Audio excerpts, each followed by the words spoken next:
When you commit to a path, I guess you were on your own. Follow your dreams to a place, a space, the grace that takes you home. But let me tell you,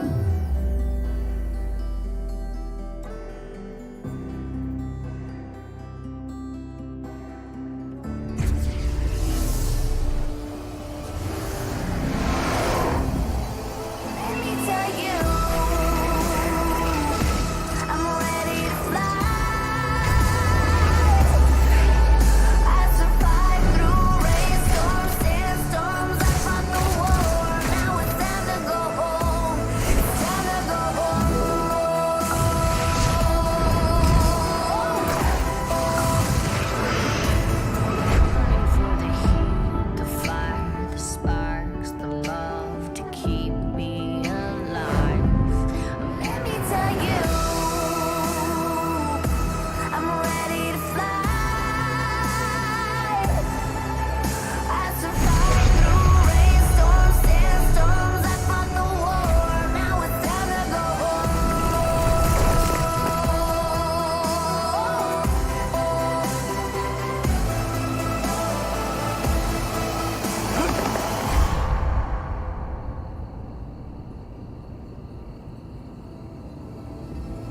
I'm ready to fly.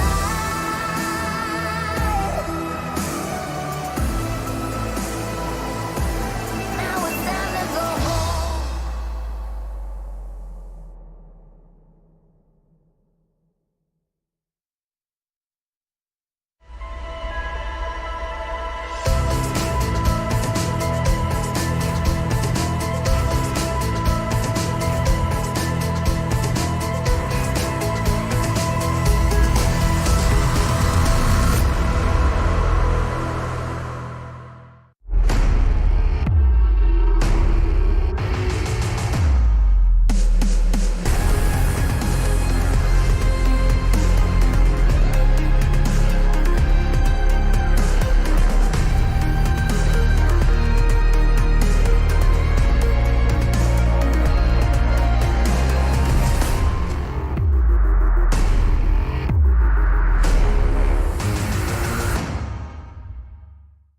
Well, good evening there, ladies and gentlemen, and welcome back to the ESL studios here in Cologne for more of the Virtual Reality League. And all the action here tonight, of course, is brought to you by Intel. Tonight, we have more Onward action to bring to you, and joining me for that action is going to be Jace Kaplan over here. How you doing, my man? Feeling good. Feeling good. Excited to get back into this. A little bit sad that we unfortunately only have one best of 3 today. Yeah. Because of some scheduling conflicts from the earlier match. But I'm excited to see what these two teams got, because it's going to be a battle of basically bottom of the table to mid-table. And with what's coming up later on throughout this month of August, it's going to be very important that every team gets a victory. Absolutely, and we're going to talk more about that right now, as we do have for you guys the qualification procedures that are going to be leading up to OC5 coming up very, very soon now. So you certainly want to get ready. We can go ahead over here to our website, though, and actually take a look at the procedure through which these guys are going to be trying to qualify for the main event. You can see it right here for yourself. For those teams that haven't already participated in the VR Master League, are going to have a chance to play in open qualifiers that will be taking place on August 11th to the 12th. But for those that have already played, as you can see down here at the bottom, Globochem has actually already qualified. Currently #1 ranked team in North American Eastern region, along with the victors of the first regional event, has earned them an early invitation towards Oculus Connect 5. In addition to that, VRML rankings 4 through 7 are going to earn themselves invites into the Invitational, which is going to be going on at our Leicester studio from September 1st to the 2nd. And for the rest of the teams, they'll be battling out through a series of qualifiers that start with the open qualifiers that I mentioned earlier, go into the round robin group, where teams 8 through 12 out of the VR Master League are going to be joining them. Along with going through that, they'll move into the semis, then the finals, and assuming they get that far, they'll qualify for the main event at Oculus Connect 5, where they'll have their chance to vie for a whole lot of money. $60,000 on the line. And just to kind of reiterate for you guys, because we did mention the 4th through 7th ranked team, the VRML, will go through into Leicester for the UK last qualifier, basically. The 2nd and 3rd ranked teams, since Global is already #1, will be playing in those open qualifiers as like the final boss, as the last match of that group. So they have to win basically one match, and they're through into Oculus Connect. So obviously it's gonna be a lot more of an easier route for them. And ideally, the way this works out is you get the top 4 teams. You will get the top 4 teams participating at OC5. That'll be the intended goal, folks, and we'll be looking forward to see as that action develops as we do get closer to Oculus Connect 5 at the end of September. There's still plenty of time to jump in and get involved, however, in the VR Master League, and we could show you guys that once again as well. Take a look at how exactly you can jump in and get involved and sign up for not only the Oculus Connect 5 run-up, but also some of the other tournaments and the league itself that's going on. This is the homepage that you'll come to here when you go onto the main website over at vrmasterleague.com. And of course, you're going to be wanting to click on the Onward part of the website here. You'll be able to keep up with the matches, follow their social media, but the part that you're going to be wanting to focus on is over here at registrations. Not only are you going to be able to sign up over here at the right side, but you can go ahead and create a team or browse the currently recruiting teams to be able to find your roster to jump in and get into the action for Onward, along with some of the other games you could see there, like Pavlov, and I believe they beat Saber on their website as well. Yep, and more importantly as well, if you guys are just new to Onward or you want to try to get a foot into Onward, it's also a Discord you can join. You can talk to a lot of the pro players there, maybe arrange some scrims, maybe actually ask them some questions, more importantly, about how you do certain things in the game or how you play when you're doing these scrims with the 5-on-5 situations. So make sure you get yourself involved, make sure to get yourself in there and get a chance to actually learn a little bit more about the game, and maybe, just maybe, we'll be seeing you in the open qualifiers. Yeah, absolutely, guys. These VR communities are very open and welcoming, so do be sure to jump onto that Discord if you have any questions at all about the game and how to get involved with the competitive side. But that does now take us to our action for tonight, and it's going to be Onward Onward once again. So let's talk a little bit about Onward and what exactly we can expect in tonight's games. Yeah, so how did we describe it last time? It's kind of a mix of a couple of shooters that you guys would all know and recognize from like traditional esports with like Arma and with like Counter-Strike. But it's in VR. It's a lot more difficult. It's a lot harder to actually play because it's a lot more physically demanding on you to be able to pull off a lot of the moves you have to do. You know, for instance, if you saw the Leicester show that was back in June, a lot of players are sitting there crouched the entire time. That puts a lot of strain on your legs. It helps, you know, obviously make you stronger, but it does make things a lot more difficult, especially when it comes down to aiming. Not like that, but unlike, I should say, your traditional video games, every action is physical, as you just saw there on the screen. In fact, that even includes things like reloading your guns. It all needs to be done manually with your hands, pulling the pins on grenades, taking magazines out of rifles, aiming down the scopes and things like that. It's all manual as it's done through VR, of course. So it's definitely a very fun and very interactive experience to jump into. And one of the things that we actually, I personally, I think we both talked about this the other show, was the whole radio system to be able to communicate with your teammates. Because, you know, unlike in, like, for instance, Counter-Strike, where you can just hit a button to talk to each other on your own team and the other team can't hear you, other people can hear you if you talk in the game if they're close to you, or they can hear any radio transmissions being sent to you. So you have to be very careful about when to communicate, how quickly you do it. And we've even seen some teams adapt to like a kind of style of like tapping their radios so other players know that there's someone near that player without giving away any audio information. And that adds a lot of intensity to the game too, because you don't necessarily know if your teammates are still alive or not either. So you have that little wrinkle to work with too, where you could go off on your own to work on some kind of flank or something of that nature, and end up, you know, just not having any communication anymore. So now you think you're alone, but you could still have a teammate alive. So basically, you have to go into a round with a plan, and that could very easily fall apart if you're not being careful. And that's what the tablet's for. You have to kind of pull that out as well at the same time to be able to see where your teammates are. But the planning phase, actually, I really like that because it gives you the opportunity to sit down, well, stand, I guess in this case, and talk to your teammates and figure out how do we want to approach this round? How do we want to go about this one? You can even have like a little bit of a board you can draw on to say like, you do this, you do that. We've heard some teams when we luckily been able to actually hop into the game, discuss like, do you have flashbangs? Do you have nades? Do we have smokes? They actually hand each other, you know, smoke grenades or grenades as well, because you can just carry one in your hand and one on your body to make these strategies work. Yeah, and we did see quite a bit of action just a few weeks ago when we had some of our other matches with the VR League. We could talk a bit about those before we get to tonight's action. And that started off with Boss Fight versus Lemon Squad in our European matchup that we had the other day. Yeah, and that was, I think it was basically a battle for second place, if I'm not mistaken. Both teams technically ranked second in that one. And it was a tough one, I'd say, for both those teams. We saw actually a lot of individual plays really shining through that one. Scorpio, in my head, on Bazaar, just rushing through the marketplace, getting 2 quick frags was fantastic.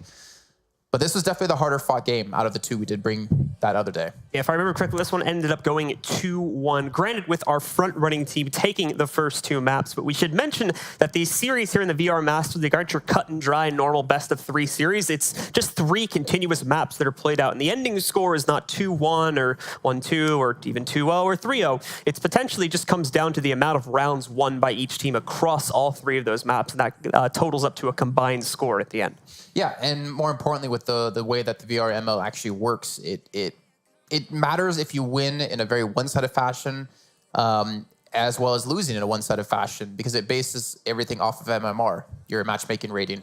And the better you do, even if you do lose, the less MMR you will actually lose off of that match. And likewise, the better you do, the more MMR you will gain off of that. And that's how the standings are determined. And as we described earlier with OC5 around the corner and that $60,000 prize pool, MMR is going to matter a lot. Every little point that you can get to potentially get yourself into that top 7, to get yourself into the open qualifiers, or even into place 2nd or 3rd to avoid the qualifiers and just play that one match alone that you need to win to actually get through an OC5 is major. Basically, the further ahead you push yourselves in the leaderboards, now the easier of a path, we shall say, you'll have to qualify for Oculus Connect 5 when we get closer to the end of the month as we start indeed pushing these players towards the qualifiers. And in addition to that, we'll have some of our other lower ranked teams that are going to have their chance to qualify through the Leicester Invitational that'll be coming up at the beginning of September as well. We also had our second match going on in the North American region between Global Chem, the defending champions, and the current only invited team going to Oculus Connect 5, and they took on the Danglers, who, if I remember correctly, were sitting around 3rd or 4th place at the time of this match. Had a great name as well. We were very appreciative of that one. But we did get to see, as you're watching Arsenic here, how good Global Chem are and why they are the best team. The team who's won basically every season, who won the Invitational over in the UK back in June. And they deserved it. They just absolutely washed the floor with Danglers. However, when we got to the 3rd map, I think it was Cargo, that's when things got a little bit more dangerous for them because they were very aggressive in their attack and their defense. And once Danglers caught on to this and actually held them back, Globachem had to respect it. Like, all right, we have to slow things down. We can't just be aggressive and play no respect. We actually have to do some strategies. And it didn't really matter in the end because Globachem did win, but we did see at least Danglers put up a good fight on that map. Yeah, definitely still got quite a few rounds up, which, as we mentioned before, is going to help with your MMR loss. And it comes to the end of that match, obviously, still overall ending up with a net loss, dropping all 3 of the maps. One going 4-0, and I think the other 2 ending up around 4-1 or 4-2 into the favor of Globachem, giving them quite the dominant victory.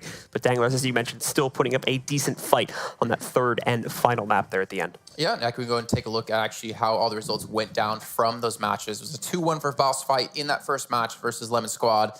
And then, of course, Globachem with a quick and easy 3-0 against Danglers. So well, the thing is, they're already solidified through to go through to OC5, but they also make it even harder for any other team to catch up to them to potentially take away that position and mess with all of our weird long path it takes to get into OC5 with how we described it earlier on. But yeah, Danglers being put further behind.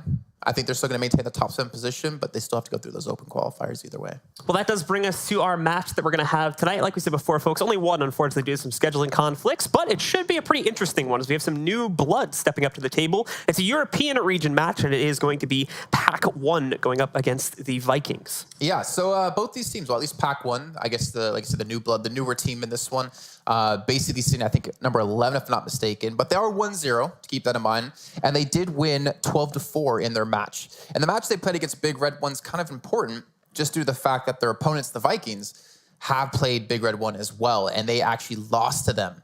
So it kind of, if you kind of use the translocator property, with A beating B and B beating, what is it? It would be, I think in this situation, B squared. A beating B and B beating C and C. Wait, just go with it. A beating B and B just keep it rolling. C means A should beat C. Math was hard. That's not even math. I still don't even fully understand. I get what you were trying to say. Because Pack 1 beat Big Red 1 and Vikings lost to Big Red 1, you can assume that Pack 1 should be able to beat Vikings. There you go. And the thing is, the Vikings, it was actually a tough match too. It was 10-8 they lost in that one, unfortunately.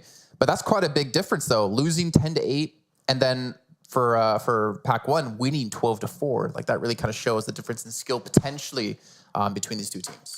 Vikings overall have had a bit of a tumultuous season. 2-3 currently is their record, managing to lose quite handily against the beginners, which that's somewhat expected because they're currently holding #1 seed in the region, but also managing to drop a couple of games to the French Onward Union, along with, as you said before, Big Red 1 as well, with the 2 games that they took losses on. Managed to win at least versus Family Frag, along with the Spanish Bull Union, only by 1 point in that game, but at least managed to take 2 wins there. However, besides that, it has been all losses for them so far. So they're looking to recover, trying to take down this new team in the form of Pack 1. But as you said, they've come onto the scene hot, so they are going to be looking to try and take another win tonight to push them further and further into the rankings. And if they do win this match, if I was reading the website correctly, I believe this will actually get them their full rating and hopefully help to establish a position on the leaderboards for them. Yeah, I mean, considering, again, we have to keep very aware of the dates coming up because August 5th, which is in 2 days on Sunday.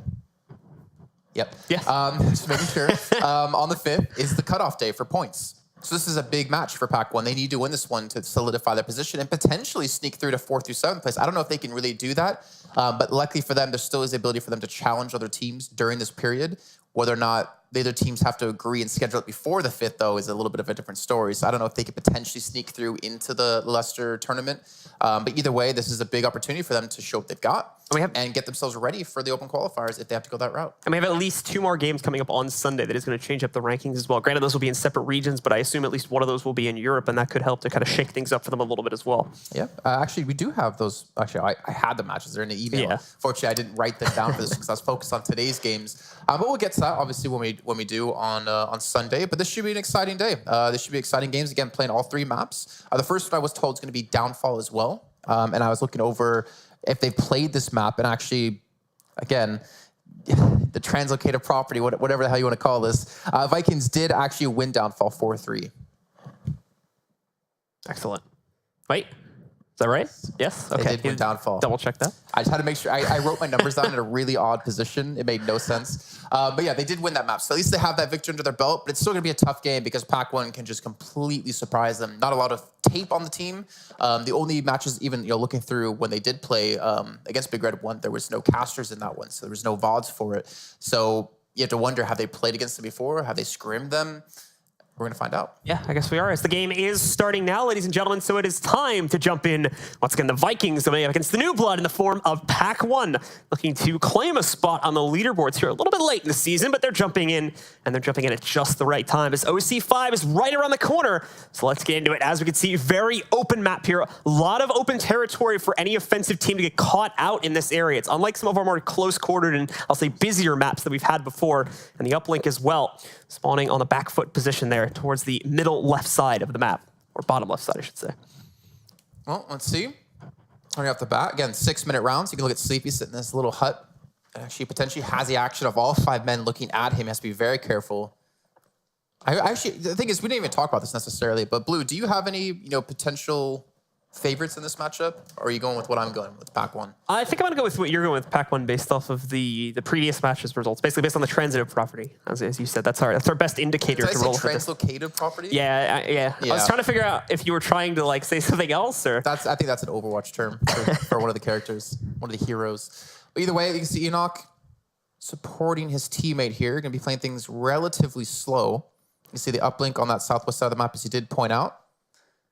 Fun guy here. Just keep an eye on our aggressive player from Pac-1, though, because he's going to be very, very important. Not only just to get any early potential kills, but also info, too, because it's not easy, from what I've seen of this game, to necessarily change up your strategy in the middle of the round. So considering that, if this player that's almost directly in the middle of the map right now manages to find himself a pick earlier on, or just manages to spot the push that's happening from the west side of the map, then he's going to be able to give his team a massive advantage to play off of here. Thing is, you can be kind of happy if you're Pac-1 because you can sit inside these buildings, but it's always like a double-edged sword, right? The fact that you can have the protection and you can sit here sneakily and quiet helps. The downside is peeking out of those windows, with the environmental advantage you have, can be very dangerous because you're locked into this one area, which makes it very easy to hit shots. Already you can see some shots being thrown over here in the direction of Vikings. He's going to be crossing this path, but he makes it through safely. That's going to allow him into a safe quarter to play off of, at least for right now. Oh, as he takes it, though, he's going to lose, I believe. Yeah, one of his teammates looks like he gets caught off by that aggressive player, in fact. Gets caught off by him. That's Sleepy P over here. He's going to be able to pick one of them off. Now, all of a sudden, this is the problem for Sleepy P, is all attention is going to be set in his direction here. I mean, that's can be a good or bad thing. Again, depending on the situation, if his teammates can capitalize off of that, it's going to be huge. Look at Sleepy P, just going to be sitting in the doorway as well, looking for anyone potentially crossover in his line of sight. We'll eventually go back here. 3 minutes left to go, and Vikings are already down a player. You can see that the plan they did have is just, it's not working at the moment. The player all the way very north, kind of sitting by himself, just trying to watch over the rest of his teammates, is not really going to have I would assume, an easy shot on any player that he's up against. Now, and Sleepy P's has got this angle held down tight as well. Since they've kind of gone into the building and taking cover, the only thing that's going to catch them off guard is if they try to go for this left side window peek or something like that. But besides that, Sleepy's got them on lock right now, especially since he has a high ground advantage too. So he could pretty easily just jump down to the ground to get himself out of a tough position there if he comes under fire. Just look at the, that's going to be another one coming through. Another frag as well done by Pac-1. But look at the way the arrows are looking on the mini-map as well. They're kind of watching on the same locations, knowing where they're coming from. Spoilty is going to be all by himself now, and his last two teammates will actually be on the other part of the map trying to push in together. But speaking of pushing, they've been playing very slow considering they're the ones attacking in this phase. Trying to see, I'm pretty sure they would have gone for marksman setups if they were going to be sitting this far back. And that does look like it is indeed the case as I try to get a quick lock on their weapons here. But once again, Sleepy P, as you can see, is continuing to hold inside of this room. Gets a spot onto another player too. Has him pinned down behind these destroyed cars right now. And that's once again just going to restrict the movement. But how are you going to thread a needle with a grenade inside a window of that size? You have to be some Steve Young kind of player here. I don't want to say the other one from the Patriots because I don't think anything can be deflated in this game.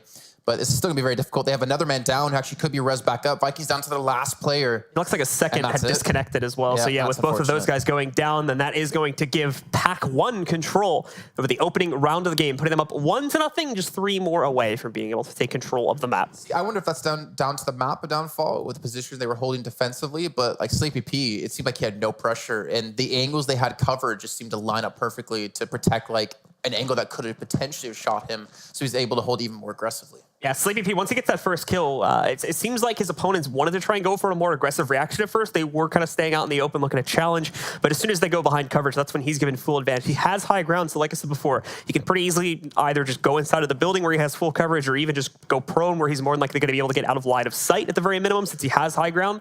And in addition to that, like I said, there was only that group of 3 players. It wasn't the entire team grouped up, and the other 2 were still way in the back of the map. I don't think they even had sights on him because of the position that he was holding there. So Sleepy P just took the ultimate advantage over the Vikings, gave them pretty much no chance to get past him unless they were able to force the issue and kill him.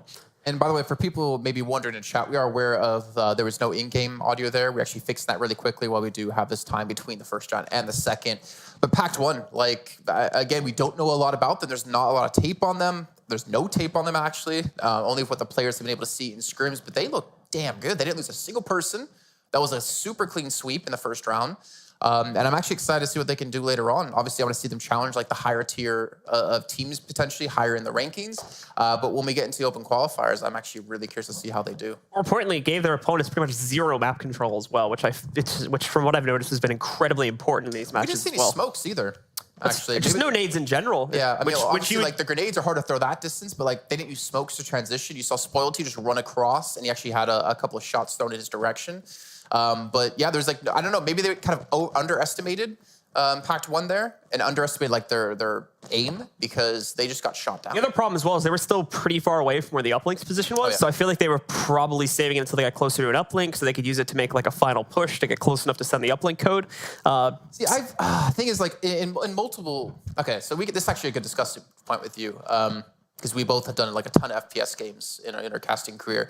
I've always been one that gets like really frustrated seeing players not use all of their utility when they can. Like for instance, I was casting a lot of Quake recently and seeing players die without using their abilities. So in the game, you have like an active ability you can use. Like for instance, maybe just say a grenade or a smoke. Dying without using that always tilts me because it means you didn't throw everything you had into winning potentially that fight. And I can understand like the whole mental realization of, okay, I need to say this for my next play, like down the line. But if you die at point A, you're never going to get to throw your smoke or use your ability or whatever at point C. I don't know your take on it, but it's always kind of like frustrating to me to see someone not use everything they possibly can. My experience on that comes mainly from Counter-Strike, where obviously like most players, if they have the capability to buy, they're going to have like 4 grenades going into a round. But the problem is when they die with them in hand, like there's a lot of teams that don't properly utilize utility at certain points in the round, but you can't necessarily fault them for it because if they get like surprised or something like that, then they're not necessarily going to have the time to react to it. I feel like in this game though, you could pretty quickly throw out a nade like just on a reaction play, whereas like it takes a little bit to wind it up in other games. Extremely fast in Onward, but I think when players forget it though, it's more of like a heat of the moment thing where they just like kind of forget that they have it to begin with, and it's granted that's their fault for forgetting it, but at the same time it's like a human error, so you can't necessarily fault them. And you know, comparing Counter-Strike and Onward, you know, if you go into a round with a set strategy, like for instance Counter-Strike 3-2 split or whatever like that, you have these set positions, you want to throw these flashbangs, these smokes, these grenades, and then if you come to that point where you're like, okay, you know, Blue, throw your smokes so we can go, you're like, oh, I'm sorry I had to use it earlier to get to here, then it's kind of like it can potentially mess up your entire team. So there's like obviously both sides to that kind of situation. And I think in team games like this where you need a lot of strategy, it's very important to have the utility in those points. But definitely now you need to go back and look at this and be like, okay, what do we have to do differently as the Vikings? Because that did not work at all. Maps like this, I feel like are very hard to make a judgment call on when you want to use that type of utility, though, especially smokes, which give you a little bit more map control, or they in theory should allow you to get map control. Because the map is just so wide open, you know you're going to have to go for like 2 or 3 major crossouts into the open before you even get close to the uplink. So they're probably really tempted, like I was saying before, just try and save it until they're relatively close to use it. And there's even like the whole feeling out your opponent kind of phase too. Again, with Pac 1 being relatively unknown, at least to us and to the VR Master League, maybe there's an opportunity to see like, you know, okay, these guys can aim. We should be a little more respectful of that. You know, we should like think a little bit more ahead now and see how they can adapt from round to round basis. Well, they are going to have to go on offense next here, so we'll have to see if they're going to be able to bring just as much strength. This now becomes the hard part for them, is can they replicate that success from the other perspective, basically, or are they going to run into the same issues where they're able to push so far just off of the free ground they're given off spawn and then get trapped by 1 or 2 players again. That became the ultimate issue there for the Vikings, was not being able to make it past Sleepy P's position that he took aggressively in that small house. Now, if we don't see anything like that again, then I would immediately imagine that that they're going to be able to get way more map control right off the bat on offense. Actually, no, so Vikings get to defend this time. Yeah, because it switches every round. Yeah. But unfortunately, what we have to do is we have to wait for that moment because we're having, I think, some technical issues. I don't know if that's on our side or on some players' sides, but we do have to head to a short break, guys. We do apologize for this. But when we come back, we'll be into our second round here of Downfall.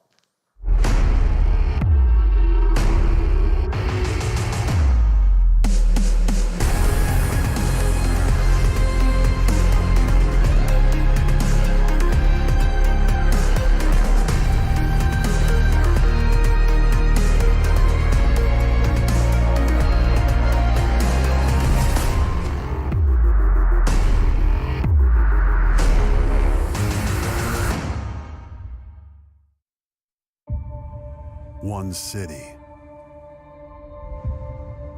one stage,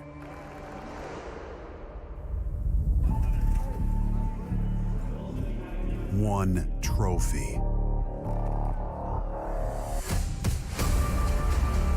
one champion, And another kill to find Fallen. one moment. ESL 1 New York 2018. Try box. Stairs. Nothing great ever happened without a witness. Oh, you guys saw that? With the power to capture comes the need to share. Check this. Followed by the eyeballs and loudmouths chomping at the bit. That was nuts. The fate of the game rests in your hands. Check this out. No. Oh my God. Leave nothing to chance. Game, record, and stream without compromise. Only on Intel Core i7.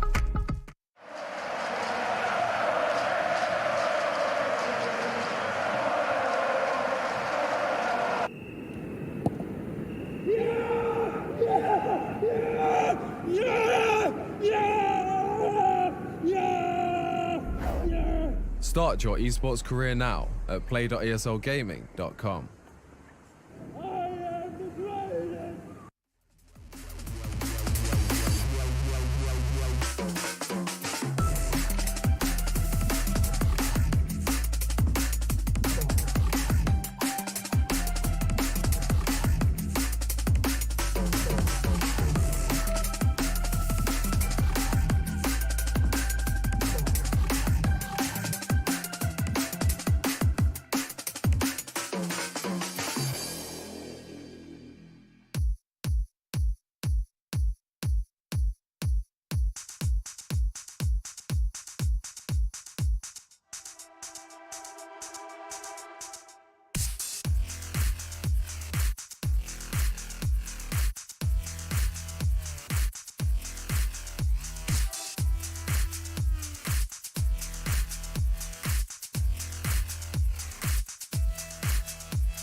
And welcome back once again, ladies and gentlemen, to the VR League. This is VR Master League action that we have here this evening, and it looks like, if I can get clarification from our admins on this really quickly, it looks like we've reset the map now between Pack 1 and Vikings. Well, no, so they had to remake the lobby.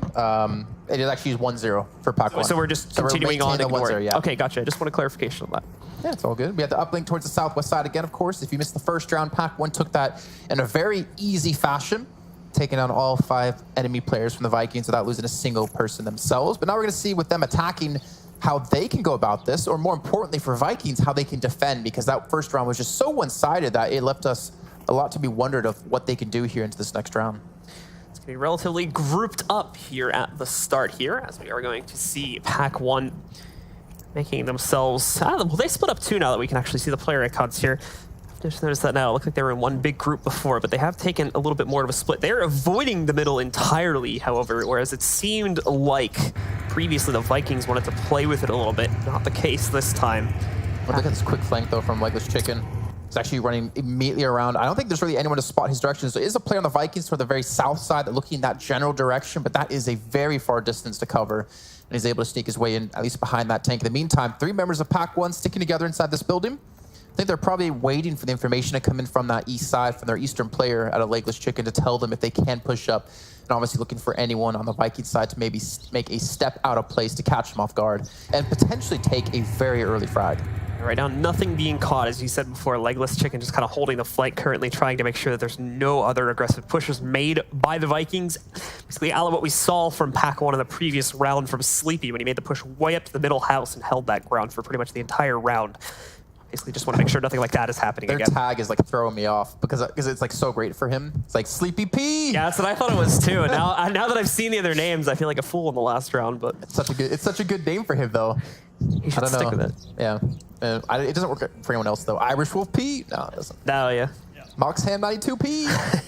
If it was like 920p, there you go. That would be something. But in the meantime, Pack 1 still 3 players sticking together. The person, Legless Chick on the right-hand side, has actually pushed very, very far around the map. And there's actually no one. The thing is, there's no one looking where he is either. The player that was on that south side for Vikings, whoever that is not actually spotted him out and not really even looking in the direction of him. So he's going to have some very good information. They've committed this first 2.5 minutes of time just to get Legless Chicken here.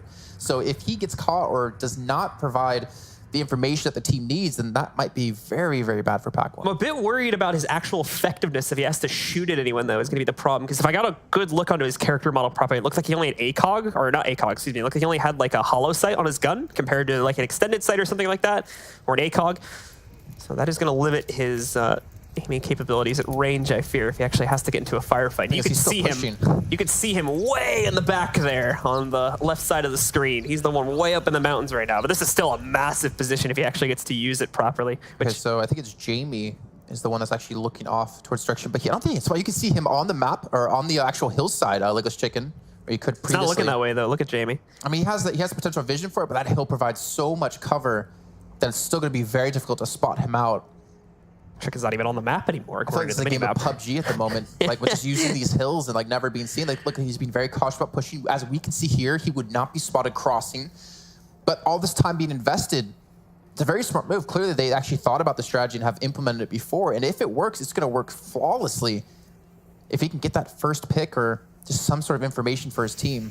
Basically, they can turn this into a very quick kind of snapjaw assault onto the site with this player way in the back. That's Legless Chicken himself being the one to close it. Just try to finish off anyone on the backside. But finally, a bit of a firefight going to start. It's Sleepy that ends up on the losing end of it as he's going to end up going down low. Not fully knocked out yet, but in this open position, I highly doubt we're going to see a res come in from any of his teammates. Maybe get him with a smoke, but even then you can see that Mantis there is actually able to spot him out. Poor Sleepy P. Pulling out for my homies later on today. The Legless Chicken. Again, he's got the information or the potential to get the information, but he doesn't have the line of sight. He doesn't have the angle he needs to take down Jamie. But look at this. Me sideways is actually pushed up. They know he's in this house, I feel like. They're putting so much pressure on locking that position down, so there has to be some kind of indication. But another firefight, or at least some distracting fire breaking out over here back in the main courtyard. This is really the last cross, maybe one more building cross they have to go through before they manage to work themselves into a position to at least get close enough to the uplink to send the code. So it's just about knocking out this main group here of Vikings, and then they'll be good. Well, they got the guy. They got There Jamie. we go. That's going to be Jamie in the main house going down. That's finally Legless Chicken completing the master flank on the way in now to just box in the remaining 4 players and try to take them out as quickly as possible. So going to be tough because they only have 3. One man is down. I believe Sleepy P has been finished off, I want to guess. Oh, he's still up. Oh, He's finally just been taken down now, but that wasn't before he managed to pick up another kill. The lone player from the Vikings that was split into the left house here has gone down before Sleepy P finally picks up the trade. The problem is, though, Pack 1 are losing their players too quickly now due to the 3-man setup in the main house here, set up by the Vikings. And it's all come down to one. Moxham going to have to look to the 1v3 clutch. It's a brave push in as well. He's got to be very careful. He actually does get a down onto one member of the Vikings, so he's going to allow us some time to push up here, but 30 seconds left to go. He's got to pick up the pace here. He's got to quickly get over, as I think... Actually, they haven't gone for the res on him yet. They haven't picked him back up. It's likely we could see it, though. It's just about if they have their syringe or not, because remember, there was some firefights before. There's a possibility that he... Oh, Enoch coming in from the side. This could be the conclusion right here. Enoch just sitting right on the tap it uplink. out. He has to tap it. Oh, he doesn't spot him. He's going for the res. Moxham, can he pull this off with the 2 players right next to him and even the 3rd in the window? No. Enoch, he's actually... No! Oh, my Lord. He snuck up on him like a sneaky snake, and he gets the win for the round for Pack 1. That should never have happened. But if he didn't get that knock in the window, then I don't think he was able to pull that off. What a great play, though. Just sneaks right up towards the edge of the building, gets himself close enough to send the uplink code, and well, that's just that. And it was in a 1v, I want to say 1v3 or 1v4 situation. 1v3, and he got a knock. Managed to knock one down into incapacitated state, and from there, just snuck right up to that main house. And that's the unfortunate side of Viking strat there. They lost everyone that wasn't inside of that building, so their perspective came down to a very, very limited POV. Great slam dunk at the end there as well, just to make sure to lock that round in. Sorry, if you guys don't watch the VRL, you won't understand that reference, as we've done some Echo Arena.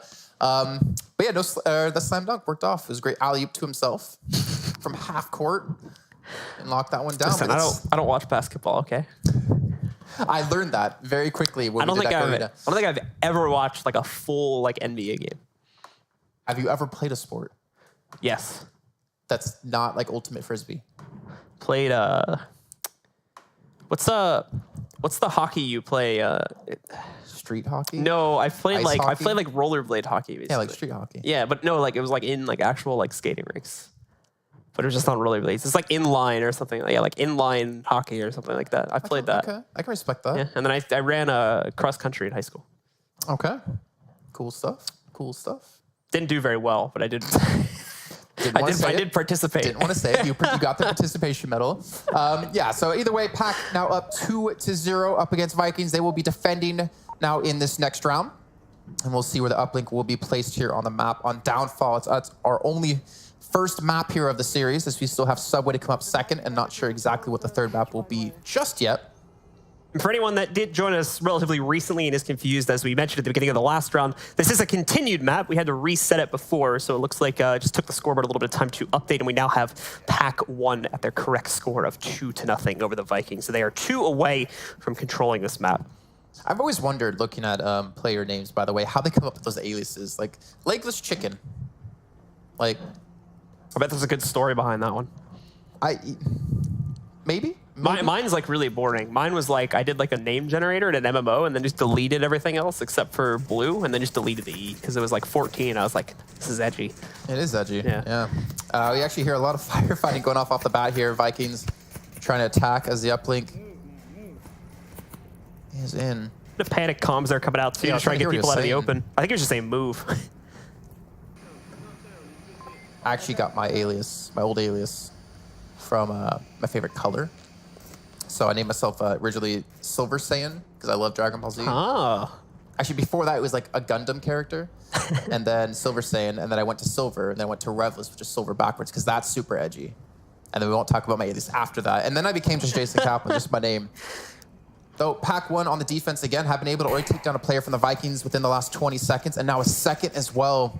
Vikings being a lot more quick-paced in moving across the map, but it's just not working out for them as they have lost 2 men. This just seems like Pack 1 having really good marksmanship positions. You can see, I think that's mainly coming from the player on the left side of the screen right now, way off in the distance there. It's been able to get vision on guys crossing multiple times. Again, just not a lot of nade usage coming out from the Vikings, so it's left a lot of opportunities open for Pack 1. It's a single smoke, actually, out of both teams. That's true, yeah.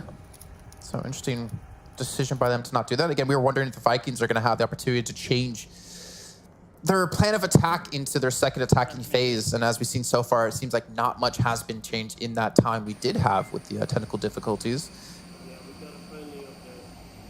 Just trying to hear what they're saying. I think they said we have a friendly up there. You know, one of the favorite things, by the way, about PUBG, when I was first learning about like the casting and the observing, is that the observer camera could act as a microphone. Yeah. So as you were flying around people, you could just like make sounds and freak them out because they have no idea where it's from because it's invisible, but they would hear it. So I wish you could do the same in this game because that'd be so funny. Just come up behind Jamie. just freak them out. That could be like a charity event you can think of, where like you donate enough money and you get to like send a message to a player or something like that. Like, yeah. Do like some fundraising goals. Yeah. Well, the pace has been slowed down by the Vikings, except just as I said that, it was a third player. Like, look at the distance they're getting these frags from too. Like, these are not short distances. They're really hammering home from such a long range, and that basically just goes into what you're saying about Pac-1 having, it seems like, superior marksmanship. Not only that, just positioning too, so that Vikings like don't get any chance to respond. Granted, I think this one's more Vikings' own misplays rather than Pac-1's own successes. Where, as you can see, Vikings have just been so split up. It seems like they had this main group, but then they started losing players, which caused a lot of panic, and guys basically forced them to go for the nearest cover that they could find. And now, since they were brought down to 3, obviously all 3 of those guys were playing from different positions at the beginning of the round, so that made it even more difficult to kind of regroup. And obviously, at 2v5, it's now a near impossible task. I doubt they would even want to regroup at this point due to how easy it would be to shut them down in a singular group. So they've just got to try to work something solo. Even that obviously is going to prove relatively difficult. They do find themselves in a little bit of a long-range firefight, but once again, it's that 3-man setup inside of the main house by the uplink that's proven so hard to get through, so hard at least until now, where Spoilty does manage to pick one off from range.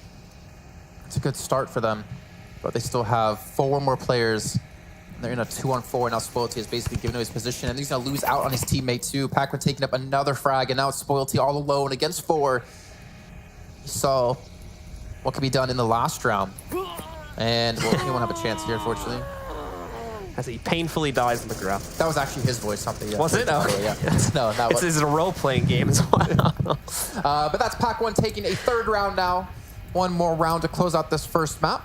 And this is kind of what we would say expecting, right? Just based off of the transitive property of what we were talking about before, because they did beat Big Red 1 12-4, and Big Red 1 did beat the Vikings. And I think it was a 10-8 scoreline. So the transitive property does say that potentially Pac-1 is better, and it's also important for Pac-1 to get themselves up there on the leaderboard a little bit more, because with OC5 around the corner, with August 5th being the last day before the cutoff of points, you need every victory you can get. If they can take like a 12, like anything sub 5 for their opponents here, I would say like they're going to be in a really good position to just try and. They might just blow off a 12-0. Yeah, I mean, I was being a little bit generous to their opponents, but, Well, with knowing that Subway's up second, that's going to be interesting, because I think they kind of thrive in these close quarter combat maps, because they did take a 4-0 victory against Big Red 1 on Cargo. So that kind of makes me think that they're going to be very good on close quarter. And on the other side of that coin, Vikings did barely skate by. Or sorry, they didn't. They actually lost 3-4 on Cargo. So maybe not favoring too well in these high-pressure situations. Again, the transitive property, 4-0 for Pac-1, 3-4 for Vikings. That's kind of a good sign for Pac-1 no matter what. Yeah, very much so. And like we said before, at this point, considering that the lockdown on the positions, at least for qualification purposes, is going to be coming up in just about 2 days, these guys want to try to win as many big tier matches as possible. So I imagine they are going to be trying to grind them out. This one will get them onto the actual leaderboard. They're sitting just outside of the rankings right now. Right? So they are, play another match. They are placed. Let me double check this. Really they're placed like 11th, but their rank isn't determined yet until they play like one more match, which I think is this one. So they are on the leaderboard because they've played a game, but they don't have a rating yet. So that's kept them at the bottom of the leaderboard because of that fact. So when I don't know if they have to win this one or if they just have to play it, but I think it's top 11, right? Let me just slide on over to your screen. So they're bottom right now, and I think but they're top 11, and top 11 does mean you get through into the open qualifier at least. Yeah. And if they can somehow jump to 7th to 4th place, they'll actually get through into Leicester, the UK for an invitational The winner of that one will take the last spot going to OC5. Yeah, very much so. But like I said before, if they do take this match, I'm pretty sure that does give them an actual rating. And if it's as dominant as their other matches looked as well, then that could push them up a couple places and into a later stage of those qualifiers. The thing is, like, I feel like the teams who are 4th through 7th, like, don't want to play another match after this one because they want to hold their position into the 5th, even though they potentially have to play another one then. But the teams who are just outside of that, like, they're like, all right, let's try to schedule a match. We want to get another match going because we want to potentially break through into the top 7 so we can go to Leicester to have a chance to play on the stage, to meet their teams, to meet their teammates maybe in person. And we're still not sure yet, but there might be a prize pool as well at the event too. Yeah, absolutely. And we're going to give you guys more information on that as it does become available. But just a quick update, by the way, I'm sure you guys saw it on screen there before we came back to our faces. But as you can see, there was a little bit of a technical issue with the players there. So we're just waiting on that to get fixed. And then we are going to jump back into the match and see if we'll end up with a dominating first map here for pack 1 with a 4-0 victory potentially coming their way, or if there'll be a little bit of resistance coming in from the Vikings, who have yet to score around, mainly just due to the fact that they've been completely outpositioned and outgunned in a lot of these open fights due to the relatively open nature of the map. Yeah, I mean, we saw Sleepy get 1 elimination in the last round, but that was still hard fought. He lost, I think, 3 or 4 teammates. Either the 4th teammate died right after he got the frag, or he died right before he got the frag. But either way, like, you can't take that long, or you can't lose that many people and only get 1 frag out of that. Obviously, you need to get some like return frags coming in. If you potentially do that, where you have, well, the thing is, that's actually very difficult to do that, I think, because if you're in a similar area together, refragging can be extremely difficult with the time to kill. Because obviously you can peek out and potentially get that frag. But then again, the player who's defending that, who just killed your teammate, could be like, all right, well, I'm already looking in that position. I'm already looking at that location. It's pretty easy to just hit the button again and get another shot off. So attacking from a different angle to get the refrag is even more difficult because you have to make sure the line of sights match up to what your other teammate can see. So it's very difficult for them to actually, get these frags back, especially I think on a map like this, on Downfall. On other maps like Bazaar, I think it's more of a possibility. And even Suburbia can be, I guess, a little bit difficult at times with the houses and like the cover you can a lot of the bushes and stuff getting in the way of that too. We do have an update, folks. It seems actually that it was not a technical issue. It seems like Vikings have actually forfeited the rest of the map, so it's going to be a 4-0 victory. So they're forfeited the map. Yeah. Okay. So that's going to be a 4-0 victory going to pack 1. And as we said before, folks, the next map that's going to be coming up is going to be Subway. Do stick with us, and we'll have more action between these two teams coming up right after the break.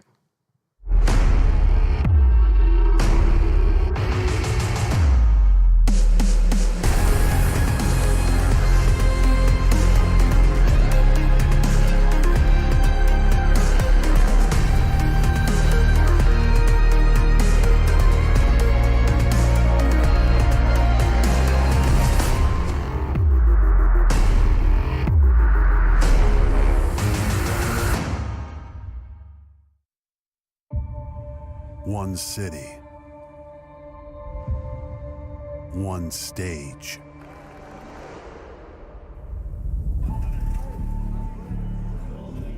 one trophy, one champion. And another kill to find Fallen. One moment. ESL 1 New York 2018. Try box. Stairs. Nothing great ever happened without a witness. Oh, you guys saw that? With the power to capture comes the need to share. Check this. Followed by the eyeballs and loud mouths chomping at the bit. That was nuts. The fate of the game rests in your hands. Check this out. No. Oh my god. Leave nothing to chance. Game, record, and stream without compromise. Only on Intel Core i7.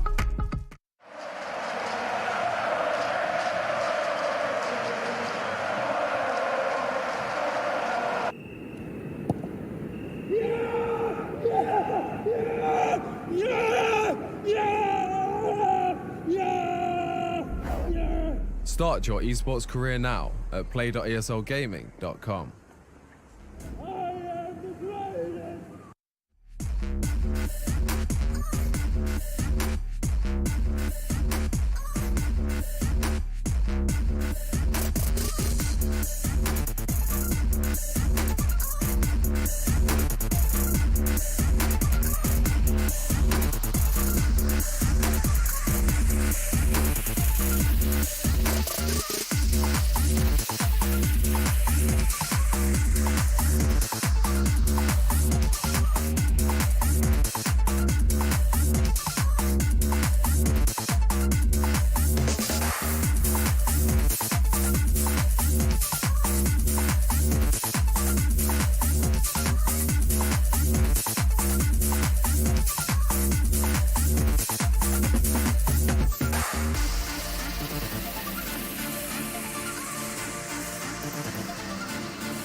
Welcome back once again, ladies and gentlemen, to the VR League live here from the ESL studios in Cologne and brought to you by Intel. It's time to jump into our second map of the evening here now between Pack 1 and the Vikings, going live on Subway in just a couple of seconds. Now, Blue, Yes.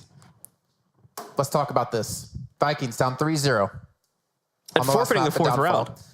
I just spoiled where I was going with that one. Oh, okay. Sorry, I didn't know you were building up to that. Rounds. And what do? What do? They forfeit the rest of the map. So this confuses me on a couple of different reasons, Blue. Why would you ever forfeit a map, even if you're down 3-0, when there's always potential to come back and you're obviously still trying to fight for positioning within the leaderboard? And what does that say about the team mentality if you forfeit a map obviously like it doesn't that? look great for Vikings, to put it that way. But like looking at the way the rounds were going, I wouldn't necessarily fault them for believing that like playing out the rest of that map was like kind of like a waste of their time almost. I mean, look at the Cloud9, was it Cloud9 MIBR match that happened not too long ago? Cloud9 was down like insane amount of rounds on cash, so they came back. Like, you can't just give up like that. Yeah. That's a bad mentality to have as a team. That's true. To just throw away the rest of a map. And I can understand maybe it's getting late for them. Maybe they have commitments. But I don't see a reason to do that. And now coming to the next map, on the Subway, like, is that going to mentally affect you now, knowing that you just forfeited the map? If anything, I feel like it might be better for them, though, because now it's like a lot of them are like, all right, just let's throw this map away, guys. Don't even care about the fourth round. Because they were kind of, to be fair, like they were kind of getting destroyed. We even had like a ninja uplink cap in there from Pack 1 in the second round as well. It's a ninja email set through. Yeah, I didn't know how to describe that term. But we are live now with the first round of our second map. Very different, as you can already see some action getting started compared to our previous map, where it took a good minute or two for anyone to even shoot at each other. This time, we've got action immediately happening here, as this map, as you can see, is a lot more, I wouldn't necessarily say it's more crowded. I would say there's a lot more choke points on this map. And as we can see, again, another player already going down. Some of the Vikings picking up the first kill by knocking out one of Pack 1's players early on. Is that like a flashbang from the corner? Smoke? I think it was smoke. Yeah. No, that was HE. Okay. Yeah, so a very fast-paced, high action. We're on Subway here. And Pack 1 already losing a player as well. So I wonder if this is going to favor the Viking side. Jamie actually gets caught with a grenade. Second time we've seen a player from the Vikings going into the downstate there, but once more they've still got syringes, so they're going to be able to get him up pretty quickly, and the Vikings will stay strong at a full 5-man roster. But Pack 1... How do you cross this? I really wonder... Oh, he's proning through it. He's got to get spotted by Legless Chicken. Oh! He jumped on the nade for his teammates. What a player. One for the team. There's a shield finally coming to Mantis. He's going to at least give some sort of cover to push him. He's against two players, and no one can get behind him anymore. He's trying to shoot through that little window. Still mind you as well, the smoke's still in the way there too. And communication, very difficult on a map like this too, because it's such close proximity. Communicating with your teammates can be overheard from the opponents, which again can work in your favor, potentially. It's like, you know, hey, let's go this way. And you say it really loudly. Their team's like, okay, guys, they're going that way. You just kind of throw them off. Either way, it's going to be a 2-for-2 exchange so far. Pack 1. And Mantis still hiding behind that shield, trying to push up here. Like Pack 1 are going to continue to fall back further and further into the actual Subway here in a moment, but... It's also dark. You're actually having to use night vision to be able to so see each other out. That's 2 or 3 points, if I remember correctly, that you're allotted out of, I think it's 8, to spend on materials that they're going to have to Used to get that back. Used to get them souls back into the round there. Once again, take a look here at Sleepy, otherwise known as Sleepy P. He's going to be hanging out in the back of this alley, trying to cut off anyone that he can from the Vikings. If he moves forward right now, he's actually got a great capability to try and stab Mantis in the back, but obviously it's going to be a little bit hard to notice that, especially with his teammate getting into a firefight, but he manages to punch his way through the shield there, finally taking him down, leaving only one still standing now for the Vikings. Who's it going to be? Who's that last player? The uplink is still being protected. I think that was, yeah, it's just going to be Enoch alone against 2. See him trying to push through and has to be very cautious. The thing is, he's only against 2, right? And that's a lot more viable of a situation to be in than like a 1-on-3 or 1-on-4, obviously. When, yeah, numbers clearly, Jason. But 1-on-2, like, you have the potential to, with the time to kill, to get 2 quick frags and to not allow someone to potentially flank you if there was that third person. Let's see, he's pushing around. He's actually getting relatively close to the uplink here. He's going to have a player, as you saw, up towards his north side, and also one directly towards his west. So trying to cover every angle he can to get in here. Close. Let's try to sneak a little bit closer to the actual uplink, though. And keep in mind, he does have the capability when you look at the fact that both players from Pack 1 are going to be very split up. Yeah, there's the uplink itself. Exactly. If he gets one, like, he can almost bait in the last player from Pack 1 who's going to have to run. Actually, is he going to be close enough to this? I think he has to be more in the open. I don't think he can send the code from behind that box. Sideway, you know, just kind of right next to each other. You can see him really want to push in. There's just so many angles he has to look in for. He also has 2 minutes of time. He has to worry about potentially someone coming in from behind him. Look how hard it is from his point of view. 2 minutes is a lot of time, though. Yeah, it's a lot of time. But where's the patience going to be? Corner gets the spot, but no, will end up trading 1 for 1. And with that, we do end up seeing Pack 1 take the round because their last man is still standing way on the other side of the map, and with him still up and alive, that will give them the credit for the round, putting them up 1-0 again in this second map. You know what I always imagine when I see like those one-on-one trades like that? Like where just one person against one person, they both get each other. Like there's 2 things. It's like, you know, and those like funny gun shooting movies, like a gun being dropped down the stairs and it just keeps hitting and keeps shooting the whole time and like takes out every opponent. And then I also imagine like when you shoot someone in, I guess, the not so funny movies, and they're just recoil just goes like that. I mean, you can't see it on camera, but it just goes up pretty much because they get shot backwards. But then so that bolt just catches them as like the gun goes up, the barrel like rises up. That's what I just imagine every time we see that happen. Okay, guys, this opening round here gives you a very nice perspective, especially if you're watching and you don't necessarily play Onward or are relatively new to VR in general. This gives you a good perspective in Onward, anyway, of the diversity of play styles that you're going to see in the competitive environment of this game. That last map was very slow, very played out because of how open the map was and how easy it was to spot people from long distances. Quite obviously, that's not going to be the same thing on this map. That's essentially just like at the top level is obviously just an amalgamation of side streets. But there's also the actual subway itself, which is a little bit different because it's a very well-lit room. So this map is a little bit trickier sometimes to play because of that. Now we're just into the planning phase now. I should be hopping into the second round. Again, like the fast-paced action, I was expecting Pac to be the better team. And funny enough, I kind of got proven a little bit wrong there because honestly, Vikings did a great job. It came down to just a 1-on-2 in the end. It was very viable for them to potentially picking up that round. And now as you see them defending and Pac were attacking. That way. Avoid them nearing you underneath. Oh, yeah. Players fist bumping each other there. He's actually just donating over grenade. I actually do want to point out when I was looking up the team for Pack 1, they have like Australian players, at least Australian flag players. I don't know if they're actually Australia or Australia. And a guy from the US on there too, I think. Yeah, and then they also have like I think Italy, if I'm not mistaken, and like France, actually Netherlands and France. So it's not Italy, it's Ireland. Ireland and France. Yeah. So Ireland, and then they have France, and I think not France, Netherlands. Netherlands. Yeah, you're very close on both. The flags are so There's like similar. A slight tint and color difference between the countries' an amalgamation though of like all these different countries playing together. So it's really cool to see that.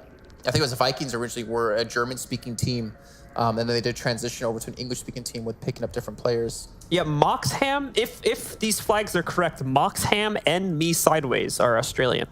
I don't know, obviously, if they're playing from Australia. That would be quite impressive. Well, I haven't heard the C word yet, so I don't know if they're actually Australian. You have to sit very close to them to hear their accent, basically.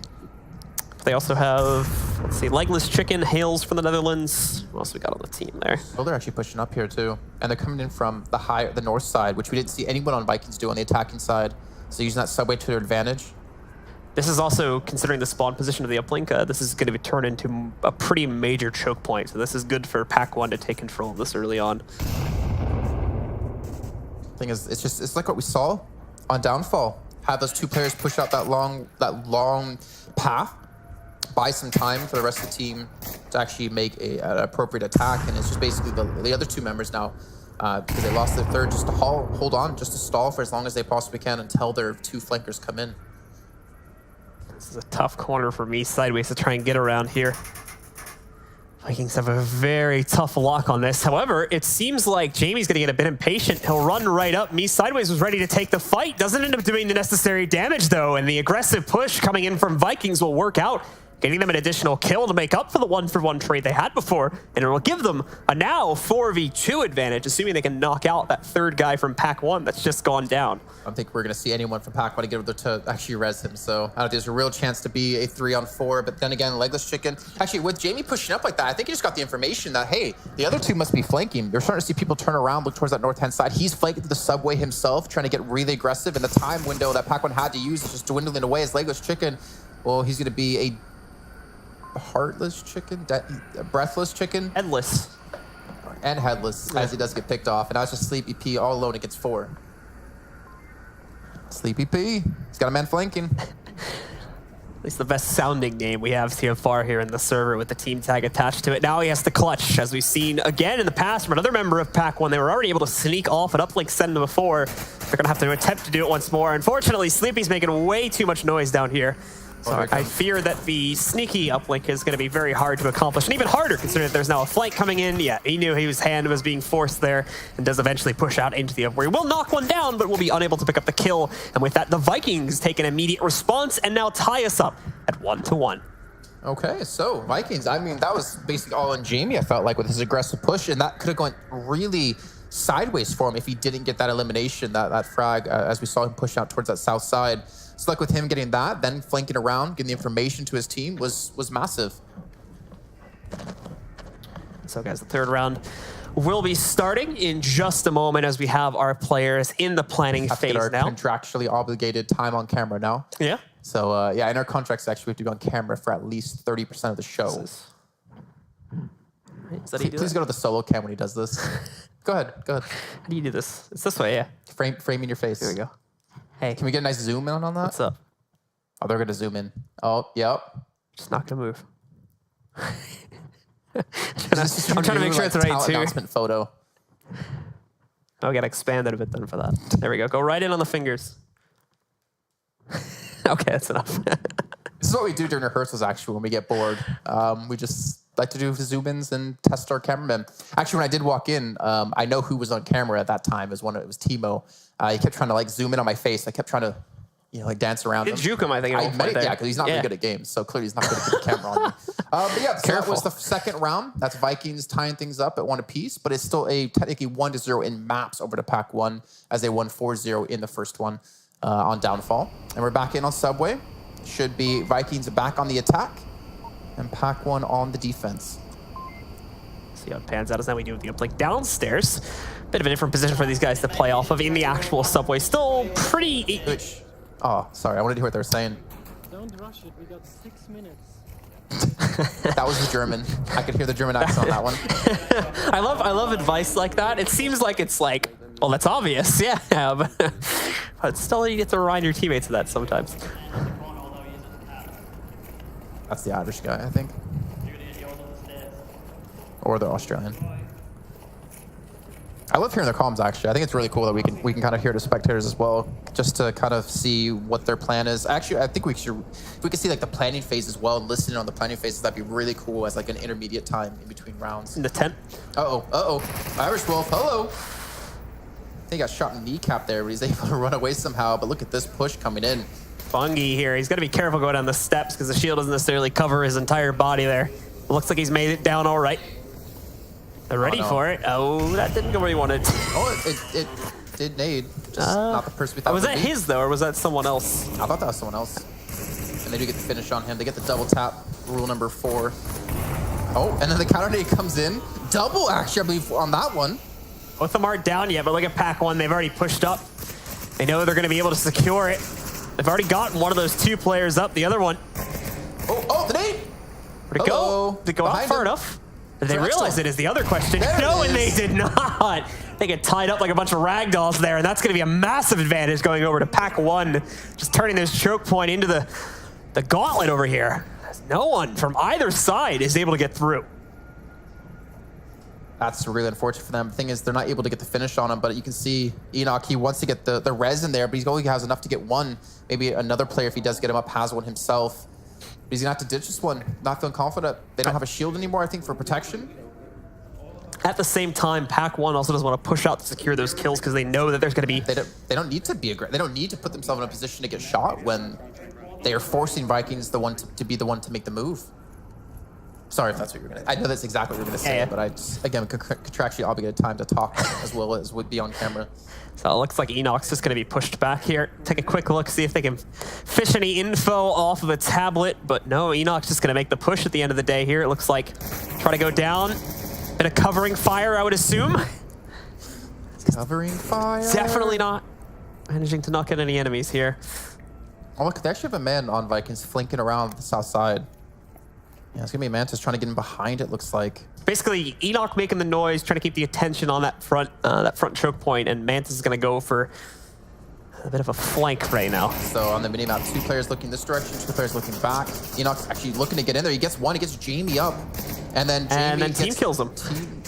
Did he really? I'm pretty sure. I don't know, because no one else from Pack 1 peeked out to shoot at him. So unless Sleepy like wrapped his gun around the corner and got a lucky shot off real quick, which I highly doubt, then yeah, that was a team kill.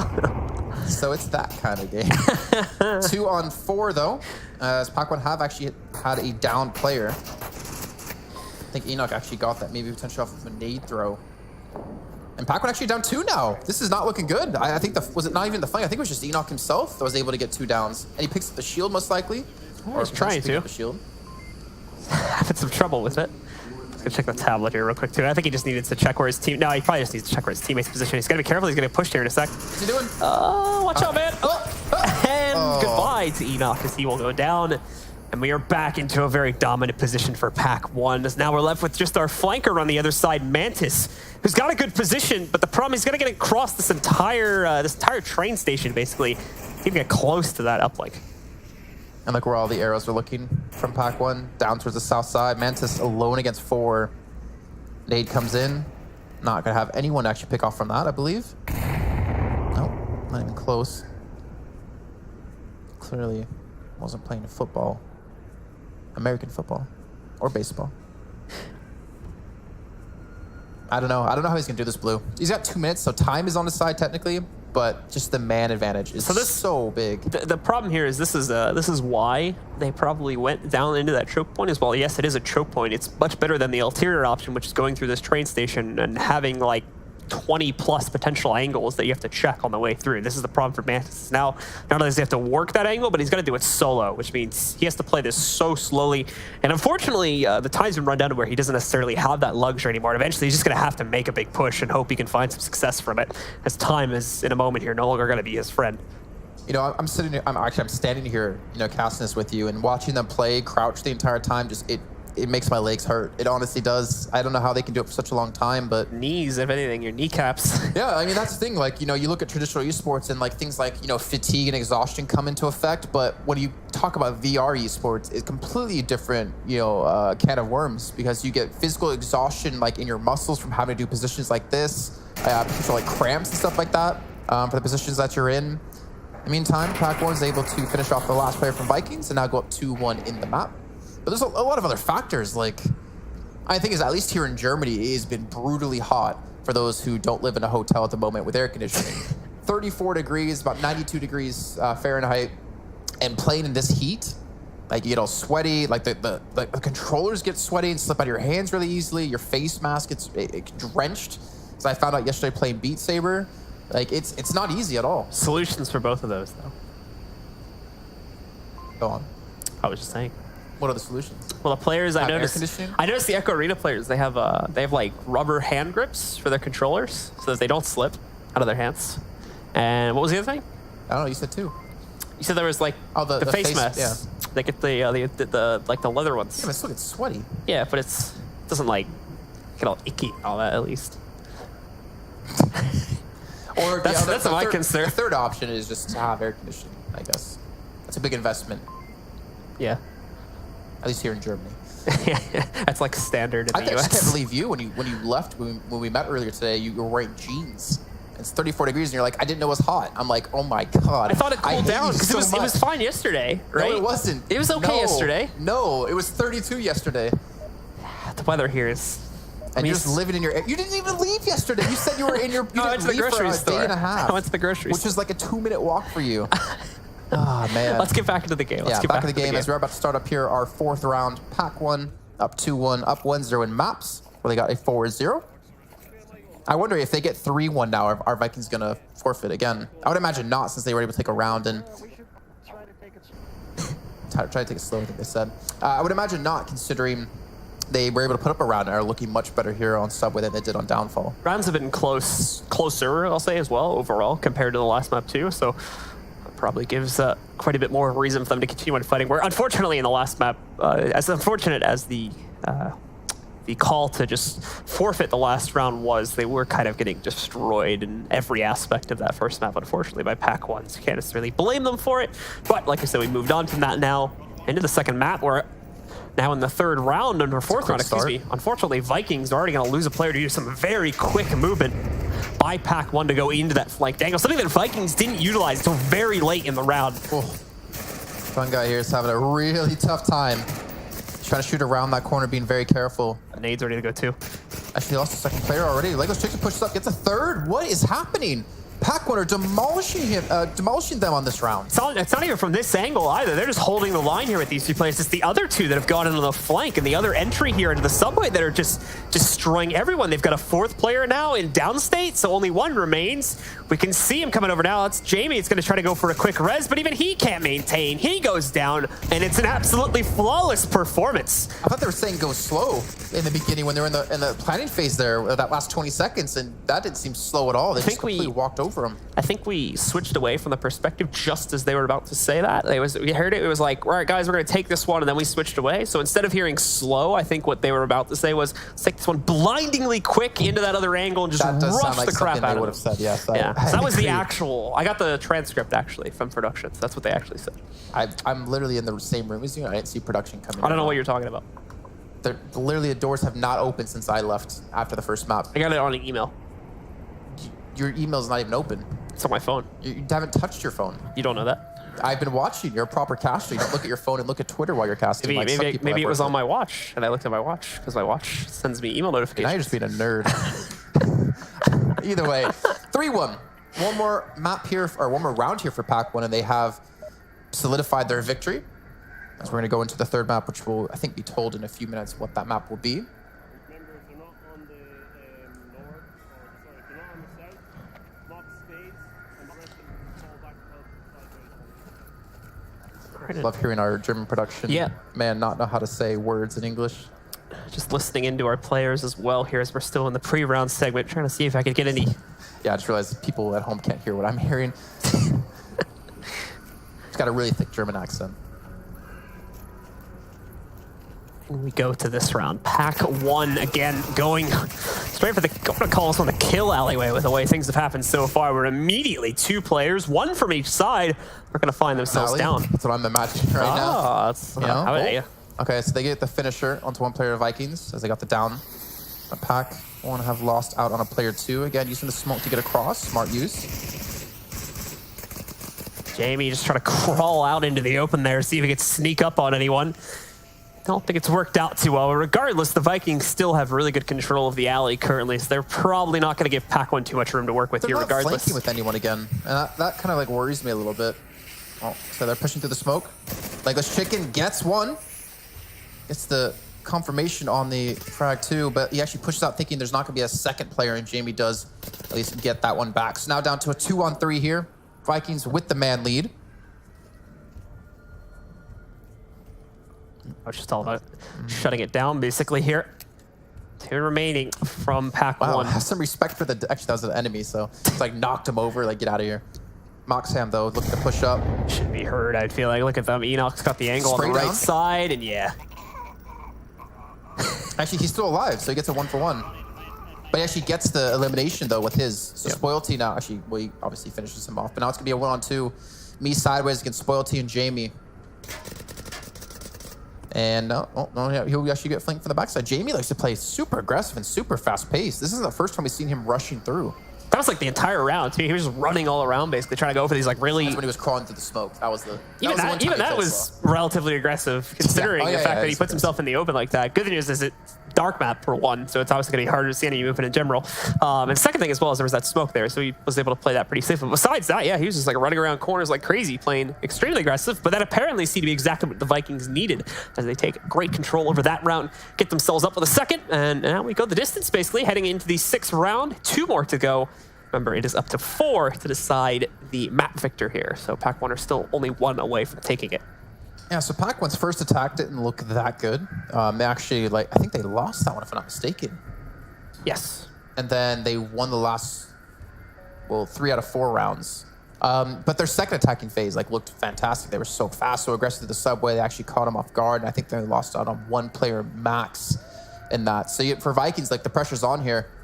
You're down still by 1 round. You need the next 2 to win. And you know how fast Pac-1 can play against you.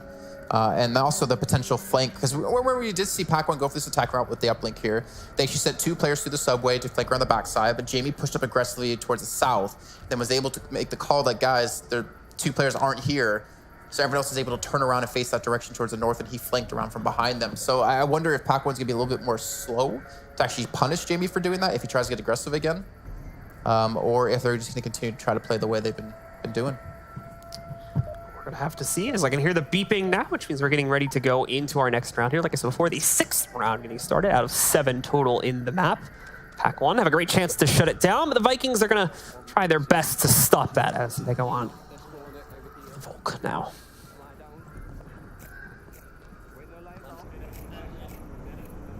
I don't hear what they're saying.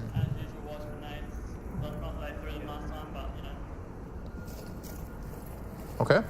So here we go, kicking off the 6th round.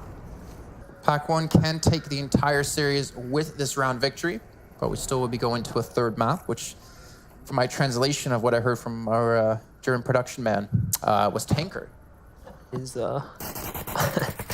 Irish Wolf was doing a bit of a spin dance there, it looked like, but back into the firefight now, so no more time for the tomfoolery there, as they do manage to completely surround Jamie, and it does not look like he has any support nearby. So that's the alley already gone under the control of Pac-1, which is immediately a different turn of events compared to what we had in the previous round here. Yeah, it's not allowing him to be aggressive. I mean, look how far pushed up he was compared to the rest of his team. It's really unfortunate for him. But again, I guess they want to make the aggressive play happen, and they have to kind of live with the consequences of it being down the man and potentially the final nail in the coffin, allowing Pac-1 to take the series. Not a pre-fire being shot off there. That's more so to allow him to round the corner a bit more safely, but as we can see, some players lurking in the depths here. Oh, he didn't even see him. Irish Wolf, look at this right now. Oh, there's a quick trade though, so it does keep Pac-1 in control, but still, Irish Wolf, it's a big mistake. They're not spotting him in the corner. He's gonna give one up over to the Vikings. Is that the 2nd time he's done that? I think, because he had a tablet out once and they walked right into him. I don't know if it was him specifically. Or I feel like it was a member of Vikings. I think it was, I think it was Enoch from Vikings that happened to him. Kicking over his body. Actually, that man was his best man at his wedding for Legless Chicken. So there's no room for respecting the dead in this game. It's all about the combat. Actually, he's the godfather to Legless Chicken's daughter. Pediculous Fungi, I think is his full name, is going to try to make a push around the corner to find an additional tree, but it's not going to work out. So we do see Legless Chicken picking up another one in Pac-1. Now, however, they've lost a player too, so they're down to 3. A little bit closer. This round's not over yet. Sporty got tagged up there, so he's actually trying to heal in the meantime. That's going to be a tough position to push in, but the man towards the south of Pac-1 has a great opportunity to go for a flank, knowing they're only up against 2, but at the same time, he doesn't want his teammates to get flanked here himself. He also doesn't want to lose his life, so to maintain the man advantage, but at some point, he's got to push. He's got to get aggressive, and it looks like it's just now. He's actually pushing up to try to help out his teammates. Spoilty more than anything, getting them more advanced position to successfully defend the uplink should Pac-1 decide to execute here, which I feel like is going to be pretty close to the future here in the cards. Michael's chicken again, just pre-firing around the corner, see if he can get lucky with anything. There is a player back there, so actually I'll take that back. He might have gotten a spot, fire off upon that, but Just like scavenging his dead teammate. His yeah, really, what's chicken? best man at his wedding, his daughter's godfather. I'll just take these grenades off your dead corpse. Actually, they grew up together in a little town called Springdale, Arkansas. So, went to the same church. A real town? Actually. Yeah, it's actually where I grew up Oh, okay. for 7 years. About 2 minutes and 40 seconds to go, and there's definitely going to be time for Pac-Man to work with as they're trying to edge their way through. South player still taking his time. Why not, considering the amount of time that's still left? We still got a little under half the round remaining, so perfectly fine for Pac-1 to try and slow play this, should they like. They definitely, I think they do know where Spoilty's at the very least. Oh, and they should know where the second guy's at too, from all that fire. It's just about how do we get past this, basically. And oh, okay, that's apparently going to be the reasoning.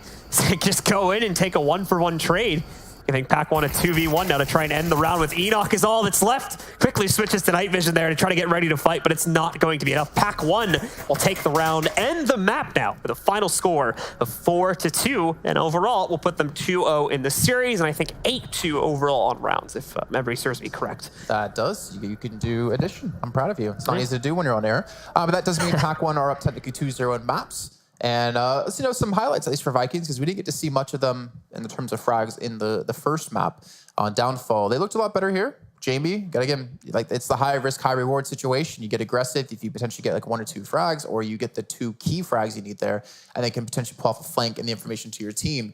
Or the downside, as we just saw, you get eliminated right away and you put your team at a deficit off the bat within the first 30 seconds. So I can respect the play, to be honest. I like the aggressive plays. It just didn't work out for him the second time. Yeah, we saw Enoch getting into the action there quite a bit too. Quite a few tough situations that he was put into. Obviously, right at the end there in the 1v2, which doesn't go his way pretty quickly. But that clutch that him and a teammate had to try to go for, where they sent his teammate, I think it was, I forget exactly who it was, but had to send him back around to the flank. This was the uplink inside of the subway itself. He had to basically hold the line against like 3 different players in the process that managed to get a revive up. Unfortunately, had the tablet incident there that ended up leading to his death. But still, credit to him for holding off the line that long. That does, however, folks, close out our second map. We do have our third map coming up in just a couple of minutes, so stick with us and we'll be coming right back with more action here between these two teams as we come to a conclusion of the series for the night.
One city,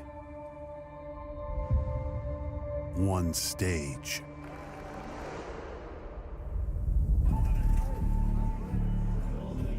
One trophy.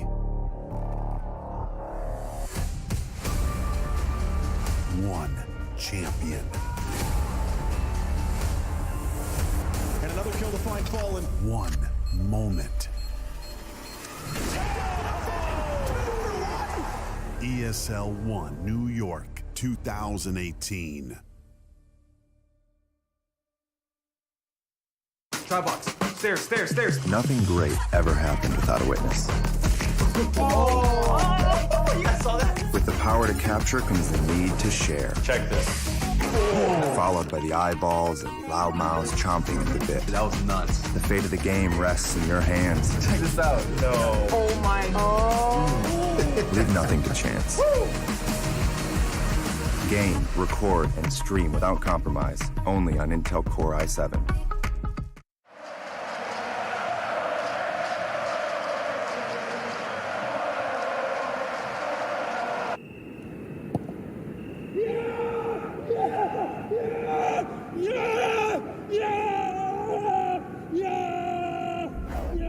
Start your esports career now at play.eslgaming.com.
And welcome back once again, ladies and gentlemen, to the VR League. Tonight we're covering the VR Master League action. We're getting ready to jump into our third and final map. It's a European matchup that we have. It's some newcomers in Pack 1, and they're taking on the Vikings and currently doing very well against them. Very well, to say the least, dropping only 2 rounds over the course of 2 maps. So they're up now 8-2. Yeah. Yep. Correct. Thank you. Just getting the confirmation on that one. I didn't think about it. Yeah, and it's kind of gone the way we expected, just from the previous matchups they have had, or the only matchup for Pack 1, up against a big red one, where they just absolutely smashed them with a 12-4 scoreline. But now we're going to our third map. It's going to be Tanker, and we're going to see if potentially, well, Vikings can kind of stop the rot and kind of wear down how much potential MMR they can lose off this round, or off this match. Yeah, very much so. So if they take this one in a 4-0 fashion, that's going to be great for them, as that should, in theory, again... Better. I don't think there's any great outcome for them anymore, but that's the best outcome they can hope for, obviously. Yeah, very much so. And obviously for the guys on Pac 1, they're just looking to score as clean of a map win as possible to try to maximize the MMR gain out of this match. I don't know how much exactly the round differential plays into the difference of the MMR, but I would imagine. Or anything like yeah, that. it's elo, I think, or it's. And there's like a maximum value you can win off of that round, and then like depending on how many rounds they take against you determines like the amount you actually do get. It's kind of complex, max and minimum. But essentially, the more dominantly you win, in theory, the more points you're going to get. So it's Pac 1 looking to try and shut this down. I would imagine 4-0, but this is another relatively close quarters map, and it's another dark map. So considering that, there's a lot of unpredictability that comes into it because of that, and it's not necessarily a surefire win one way or the other. We'll just have to wait and see. Like a cargo, basically, just dark. Yeah, very dark. Very dark, ship. actually. I've played this map before. It's you pretty much, from my experience, you kind of have to have night vision on this one. And we can see pretty much everyone does have night vision, yeah. I'm assuming Mantis like probably is carrying the shield again for his team then, since we have seen him do that just on the last map with Subway. But maybe I'm wrong. Meantime, Pack 1 just holding back, playing steady, playing safe, playing smart. Look at that defensive position they have. One man pretty much on the uplink to make sure no one goes for the ninja send. And 2 players towards north, 2 players to the south. Already some nades being thrown in. And even Vikings have 2 players very, very far back on the east side of the map, back where they spawned. Smaller map too, so that nade might have just been a random pop. Try and see if they could get lucky and find anyone. And we are going to start to see players creeping up in enemy territory now. I've got to be careful. Fungi might be the first one to get himself into combat here. As he walks around, they know they've seen him. They can hear him for one. And there we go. Legless Chicken gets the easy spot and the easy kill. Knock out a man for the Vikings early on in the round. 3 players in the high ground, 2 under the deck of the ship to make sure no one pushes in from that position. I think those 2 players on the east side of Vikings are just watching for any potential flankers, though Pack 1 have not actually gone that route. It's usually been the Vikings in the form of Jamie to be the one to do that. Swelty catches a couple of shots directed towards him. Again, you can see Legless just watching that angle if he does peek around that box.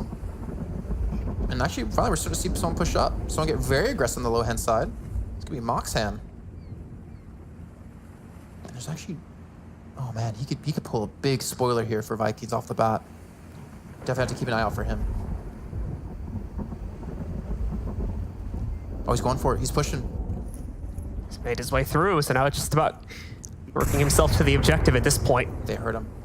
He's on the run now. Look, he's got himself into the open. He's managed to find one, though. It's Moham that he can knock out quickly or succeeds in doing that. Now his position's been established, however. The opponent should have a pretty good idea about where he's positioned at, so he's going to have to be a lot more careful from this point forward. Unfortunate for Pack 1 too. Going for the aggressive play. Sleepy catches the man coming around the corner. This looks all too easy for this man. Legless Chicken's still holding his position too. Look at that. As Irish Wolf has transitioned towards the lower hand side. I feel like if you get on the upper side of these crates, you just lob a nade over the top. Provide a really good spoiler to this defending side of Pack 1. Oh, Jamie. Legless again. He's going to have to jump into the action here in a second. And it's another road. For some reason, I just don't expect him here. I don't get what's going on. He was playing an off angle, you know, because that position he's holding now is where he's gotten the last 1 or 2 eliminations, and then he actually plays a little bit further out, so they don't expect him to be peeking you at that location. So it catches them off guard, and they do net themselves like another elimination. And not to mention, now there's only 1 left on Vikings against the 4 out of Pack 1. Mantis got 1 elimination earlier on against Mox, who's going for the flank. He's now the last one standing, trying to lurk through the undercarriage of the ship right now.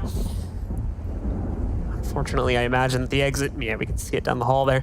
The exit is already covered by a member of Pack 1, so even if he manages to take that man out, it's going to be a lot more momentum he's got to push towards here if he wants to actually make it further than that. Uh-oh. Uh-oh. There you go. Gets one. It's a good start. Gonna go loud, though. So he will be heard scuffling around the hallways. He tries to, I think, work his way. He doesn't have night vision, does he? When we looked at him earlier, he did not have it. Did he somehow pick it up? Can we check on that player perspective real quick, if that's something we could do? I know we didn't have one when we started the round. I think it's on his helmet. I was trying to see if I could see it or not. Well, regardless. Focus distraction, by the way. As long as he stays down here, the darkness isn't necessarily going to be a major issue. It's about getting up these steps. That's the problem, though, because Legless Chicken just has a spot on these steps right now. I don't know if he's got another easy way to work himself up onto the deck. He's going to move soon, though. 1 minute 20 seconds left to make a play happen. Looks like he's finally managed to work himself up topside. No, maybe not so yet. Still playing around underneath of the ship. Again, still a minute to play with, and he's relatively close to the uplink. It's not the distance that's necessarily the problem, it's just the unknown positions of these members of Pack 1. You can even see he's checking the tablet, see if there's any more info to be gained. Trying to set up a good trajectory to move towards here, as he's only going to be down to these last remaining seconds. And yeah, it does not look like he has night vision, actually. Or if he does have it, he doesn't have it on. Oh, Exorcist there. Just get the 1-for-1 trade, but Pack 1 will get the round. Well done by them. Took almost the full 6 minutes of time as the USS Inferno, unfortunately, loses a couple of players on its deck. So with that, though, Pack 1 once again are going to shoot ahead in the map. All 3 maps taking the opening round here so far, and they'll do it once again on the Inferno. Pushing them up 1-0. Another point added to their leaderboard gain as well here, as long as they continue on that track. It's a flawless 4-0 win, which I imagine is their goal for this one, especially with the slow play that we saw there in that last round. I wonder if Pack 1 has some nades actually set to dislodge players who were in the locations they were defending from. Because like, let's see, you got like 3 eliminations. I would imagine like the first one, yeah, you get that one pretty much 100% of the time, but like the second and third, he should not have been able to get as easily. Maybe Vikings just didn't have the amount of nades they wanted to use in that round available to them. So they allowed their points to like night vision, stuff like that. But it's unfortunate, and I would imagine we're going to see Vikings change things up on their next attacking phase, or at least be more predictive of where they have seen Pack 1 play from. But again, of course, the uplink going to be in a different position when they do come to that. Are you feeling a third map here for Pack 1? You think they're going to take it? I would say it's likely, yeah. We're going to see how this second round plays out, though, because I don't necessarily know what to expect from Pack 1 on the other side of the coin just yet, so we'll wait and see on that one. But it does look like we've reset it, though, folks, so players are spawning into the arena now. And we're just about 10 or so seconds away from starting off the second round and seeing if Pack 1 can continue the streak. I was hoping to hear them.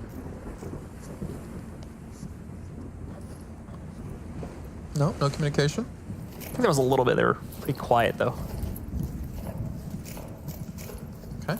Starting off very aggressive, very fast. Look at Spoilty, actually. He's pushed up towards the middle of the map here. Sleepy might have an angle on him if he peeks. This one, Nate comes in from behind him. I can hurt Sleepy. Close enough. Yeah, it is. Doesn't. But it didn't get the kill. This is still a tough position, though, because he's lost his other teammate, you can see, that was actually close by. So someone way in the back here is going to have to make a run to get towards him. The good news is they may not realize that Sleepy is sitting here and down just yet, so it might not be such an easy objective for Vikings to finish him off. So he's got a little bit of time, I think.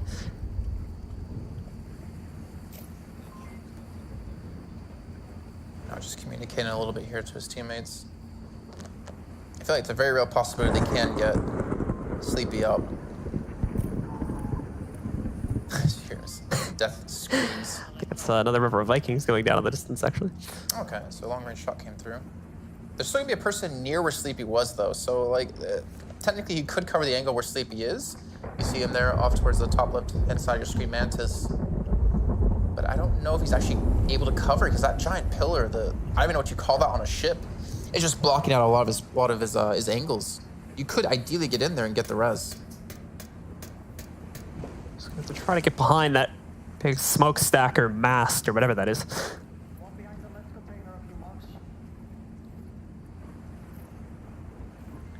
Trying to figure out where that call came from. I assume it's a Pack 1 call. I haven't necessarily honed in on the voices yet, but regardless, they sneak in. They managed to get the injection going, and that should res them. Gives them the man advantage, too. Instead of having an equal footing between both teams, it gives them the man advantage in an attacking phase, which is... well, never mind on that one. Gone. Yeah, they had the man advantage, and now it's gone. Not sure why he just rushed that one through. Is this the same position Chicken took in the last round as well, or is this a different... I feel like it's a different spot. Yeah, this is it. Because he caught, was it Jamie going to from the right to left here for the single.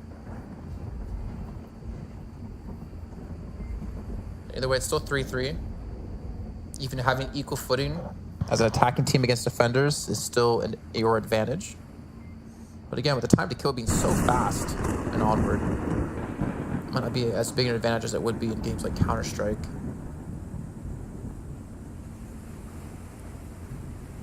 Would not want to stand next to explosive barrels, personally. It pretty much turns into bodiless chicken. Or Kentucky Fried Chicken. Who knows? Still plenty of time left here. Pack 1 not going to be forced to make a move anytime soon, but I don't know who threw that nade, but whoever threw it, it worked. Me sideways is going to quickly roll in and get the tap to finish that player off. Once again, man advantage now goes over to Pack 1. It's going to stay that way as they just move in and execute all 3 of the remaining Vikings players. A flawless performance there in the 3v3 situation to take the second round and push them well into the lead now. That nade onto Enoch just like completely was like the go button for Pack to push in. It's like they smelt blood. A pack of wolves circling their prey as they make the final push come in. Jamie wasn't able to hold from that location. Neither was Spoilty. Sorry, that was Mantis left. Well done by Pack. Now we're going to see the uplink move, and we're going to actually move backwards to the west-hand side. And Pack is seeming to be the better team. I mean, we've seen it every round. Even the rounds where Vikings did win, it wasn't clean. And Pack has had quite a few rounds where they actually lost like 1 or no players. And unfortunately, the only time I've really seen Vikings put up a good fight here has been mainly just on that second map back over on Subway. And that was, I think, primarily due to the fact that Pack 1 were okay forcing a lot of like very direct fights, basically, where there was a lot of exchanges in that alleyway and on that stairwell, where it was very much just like just a one-dimensional fight where either team could have come out on the top of it. It's based purely on aim at that point. And even in those situations, Pack 1 still came out more often than not. It was just the Vikings sneaking a few victories there. All right, so going to the next planning phase. Pack 1 back on the defense. Legless Chicken, who got 3 in their first defending phase. We're looking to add to that score. A couple of more bodies, a couple of more heads on that mantle. That's really dark. I just realized adding extra heads to the mantle, like that's like serial killer level. I actually was I don't know why I'm bringing this up, but I was actually like looking on Reddit the other day, and I saw like top list of serial killer, like most famous serial killers per state in the U.S. They on state level. Yeah. Like by state. I didn't know they kept track of that. And just like the amount of frags they had was just insane. That's really dark. It's not really a joking matter, to be honest. What happens if they go like to more than one state? There was like numbers in parentheses to mark like how many they got in each state. Wow, that's like a comprehensive list. Well, there was a lot of like pluses because they didn't know the confirmed number. They just had to guess. Gotcha. Either way, back to something less, not as serious and grim for. Unfortunately, a lot of families out there. Vikings, I think their families might be a little bit upset with what's happening in this one. They've not been able to really show up except that second map. And again, that was mostly due to just Pack 1 maybe playing a little bit careless. Pack 1 back on the defense. Yeah, Moxham. Pack 1 are playing like hyper passive this time as well. We've seen before the teams were okay pushing out a little bit. It's also a different uplink location as well, so this might explain why it just seems like they're playing a lot more passively. He can't actually lift up those. What are those called? Pallets? Pallets. Yeah, those wooden things. Pretty much build with those, you know? Now that would be next level. You could like build your own bases. Just get like a nice ramp to peek from with it. Yeah. Maybe build a nice little 1x1 you can sit in. you finally understood where I was going. Yeah, no. Yeah. Took you a while. I think I got it. I didn't know if you were heading that direction until it became blatantly obvious. Oh, sideways. I need to look sideways. They're actually behind him here. He's going to be flanking Jamie, just coming in so cautiously. And sideways turns. Knife kill. I thought he was going to turn the last second. Knife kill. I don't think we've seen one yet, have we? Come on. Yeah. Nice. I love it. So Vikings will pick up the early advantage due to that kill. Pack 1 go down to 4 early on here on defense. To be fair. Oh wow. So to be fair, if you stick a knife there on me, I'd probably fall over and die too. But they still managed to get one, even though Pack 1 just lost a second player. They actually take down a member of the Vikings in the meantime. Now comes the hard part here for the guys on the Vikings, is making it in the actual uplink. Irish Wolf. What are you? Knife him! He doesn't even see him yet. Oh man, Jamie's going big in this round. Jamie just continuing to find impact all over the place here too. Just a few more left at this point. In fact, I think he's close enough now. He might just be able to send the code from here, and we'll see in a moment if we get the screen. Yeah, I think he might be there. The Legless Chicken is completely unaware of this. I think all he has to do is stick the tablet in the window and he'll be inside of the zone for it. And there we go. There's the uplink. And Vikings will take a round, putting us at 2-1 now. Still in the favor of Pack 1, but it could quickly turn around at this point if the Vikings continue on their current path. It's only fair that Pack 1 have that happen against them when they were the ones that did to Vikings in the first map. So, you know, it's bound to happen eventually. Still a bit confused why Legos didn't peak that position. But Jamie, again, like we see this high risk, high reward plays out of him. He comes in, he gets a shank onto one player, he pushes through, gets a shot onto a second one, goes straight for the uplink. It's definitely a player to watch here for Vikings. But the deed isn't done just yet. That was only the first round out of 4 they need on this map to stop the rot and help eliminate how many points they're going to lose against Pack 1. But that's a good start. Yeah, very much so. And not a very loud round overall either, just to kind of add a new descriptive phrase to my vocabulary here. That's new, loud? Well, a loud round? A loud round. I'm making up some words here just to help myself a bit. Okay, well, yeah, I'll give you a chance to explain. Yeah. So what I would call a loud round would be like the rounds where we have just constant fire exchange between the two teams and it ends up coming down to like a very open fight. That was the opposite. That was like players were almost... Oh, a stealthy round? Quiet round. That was like Splinter Cell level for Jamie? Yeah, for Jamie, yeah. Give the dude like some icy hot for that round with the amount of time he had to go crawling around. So yeah. It's like, where are you going with this? I almost said something else. I really didn't understand. And then I realized how bad it would have sounded, so I didn't say that. So tell me later. I'm curious. Pack 1 on the attack now. 6 minutes of time to work with. Vikings, pressure's still going to be on them. Actually, can we go to where Jamie is? Because he's been kind of the player to watch. He's actually prone over towards the right-hand side of your screen. Actually, a lot of Pack 1 are moving in through the underbelly of the ship here. I think this actually might catch Vikings off guard. I don't know how many men they have defending the lower-hand side, but I can imagine it's not as many who are attacking out of Pack 1. 4 players pushing in with the 5th sitting back, watching for any aggressive signs out of Vikings. Moxham going to be that proverbial bait for his team.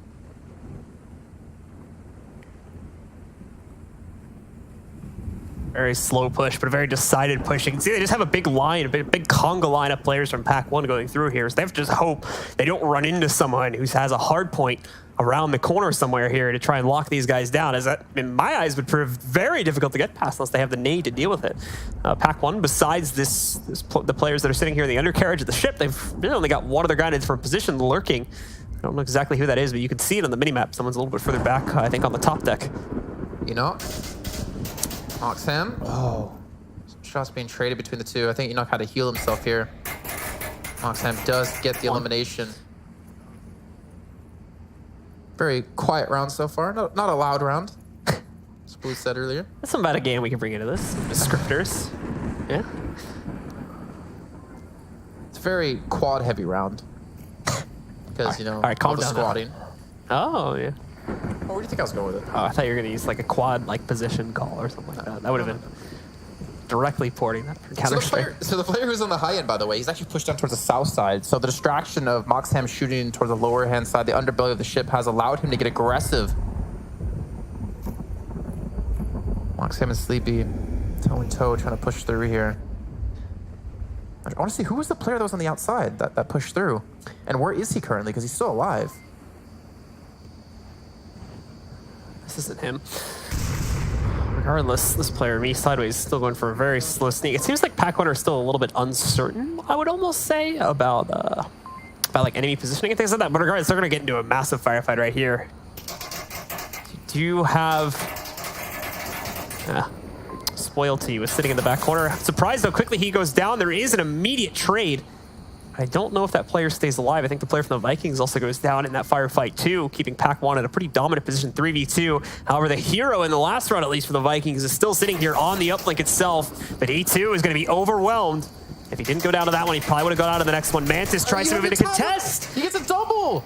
What are you doing? And no, will not clutch the round, unfortunately. Becomes very, very close to it. Mantis almost with a heroic 1v3. Then just a few seconds there at the end, he is not going to be able to pull it off. Pack 1 win it in the 1v1 situation and now go up 3-1. One away for the map win. Ooh, why do you rush in there with the tablet out and try to do the uplink then? Like, you didn't even clear all the locations. There's still a door. Maybe he depended on his teammate to protect him. But that was so lucky that they had that third teammate alive to pull out that round back for them. That was a major error. If I had to guess, I would have said reliance on a teammate, just hoping that he would cover for him and it'd be a pretty easy kill if he caught someone running into the room. Obviously didn't think... He was even at an angle where his teammate could cover him. That's like the weird part. It seems like it was kind of a rushed affair, to be honest. I mean, look at the clock. There's still half the round left, so there was no reason really to rush that. So bit of a faulty play there, but still works out for them, I suppose, at Pack 1 at the end of the day. Now at 3-1, they only need one more round to close it out and give them, I believe that would be a 12-5 overall scoreline if Vikings... 12-3. 12-3. Yeah, you're right. You're right. 2 rounds yeah, on Subway. correct. I imagine them getting way more rounds for some reason. So I was like, wait, where'd you get 5 from? Were there some rounds they played when I like... Did I go unconscious like in the middle of this game for some reason? I don't know. Oh, now, guys, we are just waiting for the players to restart it once again, as we are now in the planning phase here. And this is it. This is where it all comes down to for the Vikings. They want to try to score as many rounds as possible. Wait. So, okay, so 12-2. Was it? Did I say 12-2 or 12-4? Or 12-3? I said 12-3. 12-3, right? yeah. Because apparently the admins did just tell production that the Vikings have another round on the board. So maybe we missed a round? Not sure. I don't know. By the way, the Vikings are feeling good, judging from the comms that we just heard there. Come on, guys, let's do this. Let's do this. Determination, I like it. We're going to see how well that pays out for them, though, as they could still go down relatively quickly with the drop of this one. And Pack 1 are going to look for the clean closeout that they would have liked to see to try and shut down this series in a clean fashion to get themselves as many rating points as possible. Sleepy P. Gonna be watching from one direction here. Enoch gonna be pushing it aggressively. Enoch immediately gets picked off, and actually Vikings have lost out on 2 players. I'm not sure who the second was. Now a third has fallen. Jamie's gone down. And Pack 1, they just completely overwhelmed them here. All they need to do is win this round, and now it's just a 1-on-5. Pack 1 could take this in a 12-4 affair in total.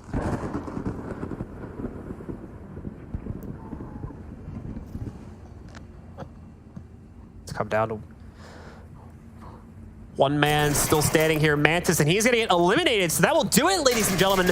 Pack 1 will take control of our final map here with a final score of 4-2 in their favor. Overall, ending the series up now at 12-4. Very dominant win for them. Will set them forward quite dominantly in the leaderboards, I imagine, once the admins of the VR Master League do get around to that. And you guys want to check out the website to get updated on that as it becomes available. Over at vrmasterleague.com. You can also check out Pavlov, Beat Saber in there as well, which I think they just launched Beat Saber a couple weeks ago, if I'm not mistaken. And then also, on top of that, it's your last chance to get through into potentially qualifying into the open qualifiers for Oculus Connect 5. We already have Global Chem already through, winning the invitational we had back in June. We'll have another team getting through out of the 4th through 7th seed in the invitational coming up in September, which is, I think, the 1st and 2nd. And then the last 2 teams come in through these open qualifiers, which are between 8 and 11, I think it is. Yeah. Something like that. Yeah. Something like that. And they'll be challenging up against the number 2 and 3 team overall within the rankings. So yeah, and those number 2 and number 3 teams go directly to the semifinals, if everybody serves me correctly. Yeah. So right to the finals. Yep. To beat one of the big dogs to get through. And hey, to be fair, you're going to have to beat the best if you want to be the best. And if you want to get through into San Jose, I think it's on the 26th and 27th of September. Got to put in the work. And that means for those number 2 and 3 guys, that's potentially an easy road for them if they manage to keep those positions where they are now. And if not, we'll have some new challengers working their way up there over the next couple of days. But if they do get there, only one match will separate them in qualification to the main event at Oculus Connect 5, which, like we mentioned before, guys, is going to be coming up very, very soon. At the end of September, we're about 2 months away from it now. We not only will be having action for Onward there, but all of the games that are a part of the VR League. And if memory serves me correctly, that will include Sprint Vector, The Unspoken, along with Echo Arena, of course, which we've been covering here in this studio for quite some time as well, in addition to the Invitational that we had a couple weeks ago back at the Leicester studio. Yeah, it's actually really good. If you guys didn't actually check that out, you should definitely go back and watch the VODs of Echo Arena. It was actually a really sick final. I'm not going to spoil who won, but it definitely was something to watch. So many sick plays actually coming, so many great shots, long-range shots that honestly confused us how they even went in. But either way, I mean, Onward's game we're talking about now, we've seen Pack 1, a team that kind of just came out of nowhere on the leaderboards, now 2-0, should have themselves solidified as a ranking finally, I think, after this victory. And they looked good. They looked damn good. Yeah, we're just going to have to see exactly how the rating points do pan out for them and where that ends up placing them on the leaderboard. As like I said before, that could be a little bit of a shakeup, bringing them into the fold for the upcoming few days when the points lock and we end up seeing our teams into the playoff bracket. I believe we have a guest, actually, if I'm not mistaken. I saw him pop up on your screen for a second. I believe you do, so let's try and introduce him quickly. Are you there? Hello? Yes, it is. Right ahead to you. Yeah, hey man, how's it going? All good, all good. Fun match to watch. A bit one-sided, but still quite fun. Yeah, I saw your camera on earlier, by the way. Are we doing a video call with this? No, I don't believe we are. I just accidentally turned it on. I thought you guys might want to see my beautiful face. I mean, you don't have to turn it. I can see it from here. You can turn it back on. It's all good. As long as you're wearing clothes. Listen, I wouldn't want to make you jealous. That's true. I don't want to make Blue jealous either. He's confident. As I'm He's cheating confident on him with you. But let's just break down that match a little bit here. Pack 1. Can you actually talk to us about the players at all? Do you know any history of them? Because they just kind of surprised. I mean, individually, they've come from some other teams, but not any big names on Pack 1. No offense to Pack 1. And they're a brand new team. They've got one match before this. And I've got to be honest, it was shocking to see them in action. They were fantastic. They showed tactics and cohesiveness and cooperation between the team members that I would expect from much more experienced teams.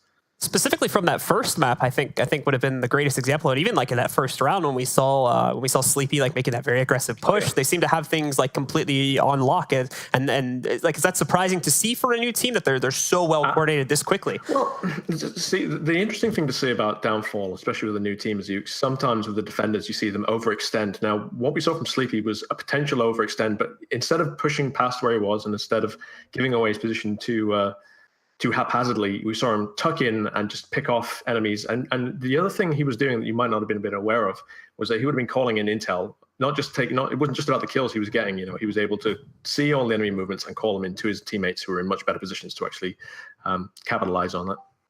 So it was a great play from him. Okay, then moving forward to Subway, obviously a closer map. Vikings able to take 2 rounds in that one. Do you have any specific thoughts on that? Because we saw a lot of choke points being pushed in through by both teams, except obviously Pack 1 being more successful. Well, the thing about Subway is that it's just a map of choke points. It's not really a map you get seen played as often as you used to, especially from the top tier teams. They don't tend to play it just because no team wants to be on the receiving end of those choke points. As Marsoc, it's really hard to push through. Now, what we saw from Pack 1 was great coordination. They used shock and awe a lot of the times. We saw Vikings take a few rounds on there, fair enough, but especially you saw there's an objective at the bottom of the stairs. We saw Vikings get torn apart by Pack 1 as they attacked that. It's a really hard objective to hold. And the problem that we saw from Vikings is you need to hold back on those corners and use grenades and suppressing fire, not really charge around. And whereas alternatively, we saw Pack 1, being a lot more defensive in the defense. I know it's a silly thing to say, but they weren't overextending in the defense like we saw Vikings do. And, speaking of one player in particular on Vikings, Jamie, that man's aggressive play, I am actually curious about what your thoughts are in terms of like his, I don't know, he was playing a lot different than his teammates. Maybe that's just kind of their style. They like to send him off, going rogue kind of at some extent, but his aggressive plays, I think in general, the 3 times we saw it, 2 of the times it worked out in his favor. Yeah, I mean, a lot of teams like to, and especially in Onward, a lot of teams like to have someone act as a wild weasel. You have 4 people set up in strong positions, and you have one person running like a tight flank and just trying to unhinge the enemy. It makes them check their flanks, it slows them down, and obviously, as you know, there's 6 minutes on the clock. And when you have to check your 6 o'clock and you have to check behind you, it makes it much harder to push forward. So yeah, Jamie was playing fantastic. It's just a shame that we didn't really see the cohesion from Vikings that they really needed to push against Pack 1. And the thing is, Pack 1 was such an unknown for them, whereas Pack 1 would have been able to see a lot of Vikings in the past. So, I mean, maybe we saw some of that coming through as well, the fact that Pack 1 is such an unknown. It's more of a personal question out of my own curiosity, but I'm sure this will be pretty helpful for the folks at home as well. Can you talk a little bit, because we don't see the concept of dark maps explored very much in other competitive games. So I'm kind of curious to get your take on how dark maps, specifically that last one there, but even the top side of Subway to a certain extent is pretty dark there too. How does that style of map change up the play style of teams, if at all?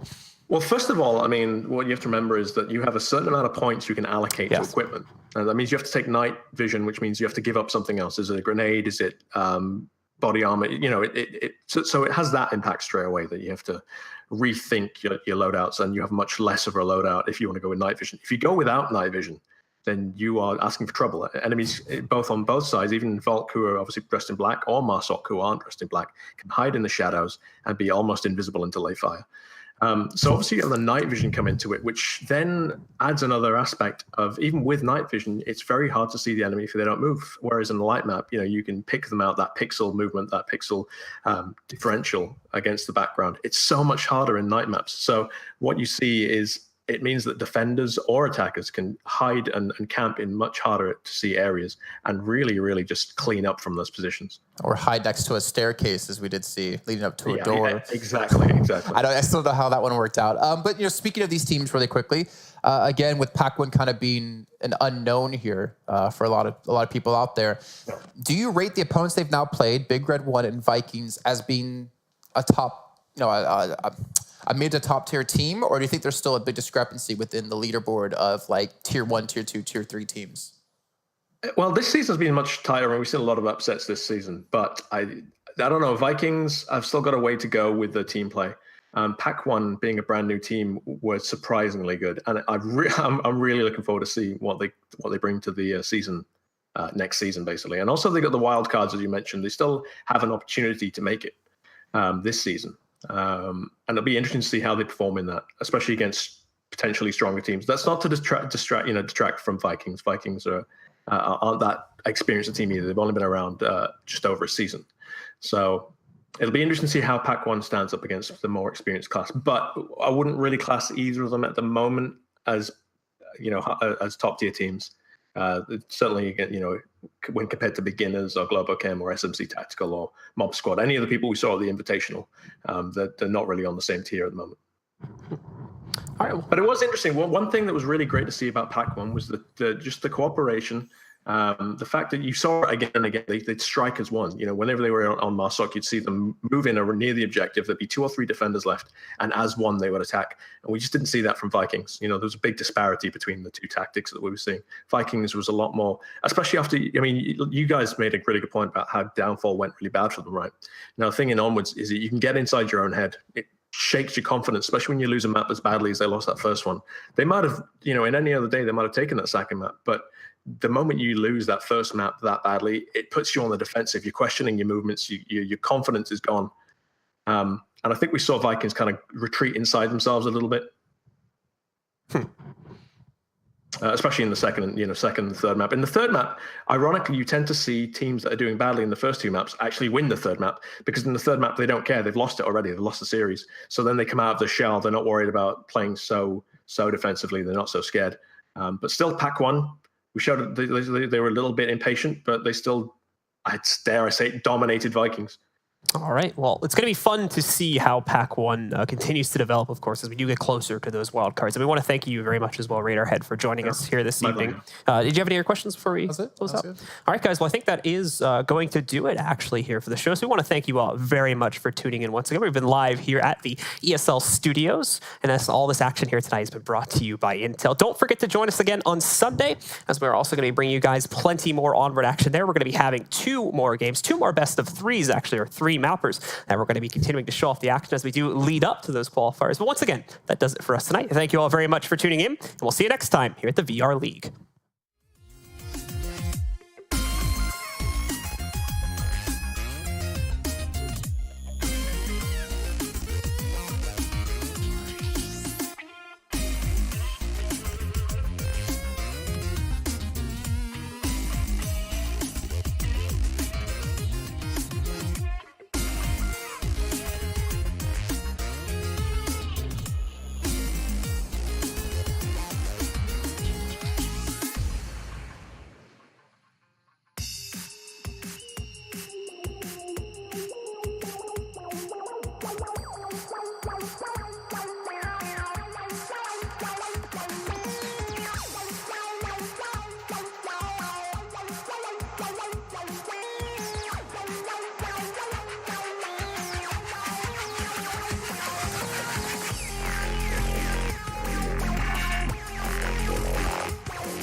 One city.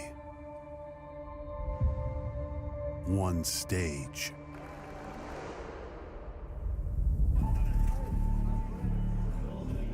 One trophy. One champion. And another kill to find Fallen. One moment. ESL 1 New York 2018. Try box. Stairs, stairs, stairs. Nothing great ever happened without a witness. Oh, you guys saw that? With the power to capture comes the need to share. Check this. Followed by the eyeballs and loudmouths chomping at the bit. That was nuts. The fate of the game rests in your hands. Check this out. No. Oh my god. Leave nothing to chance. Game, record, and stream without compromise. Only on Intel Core i7.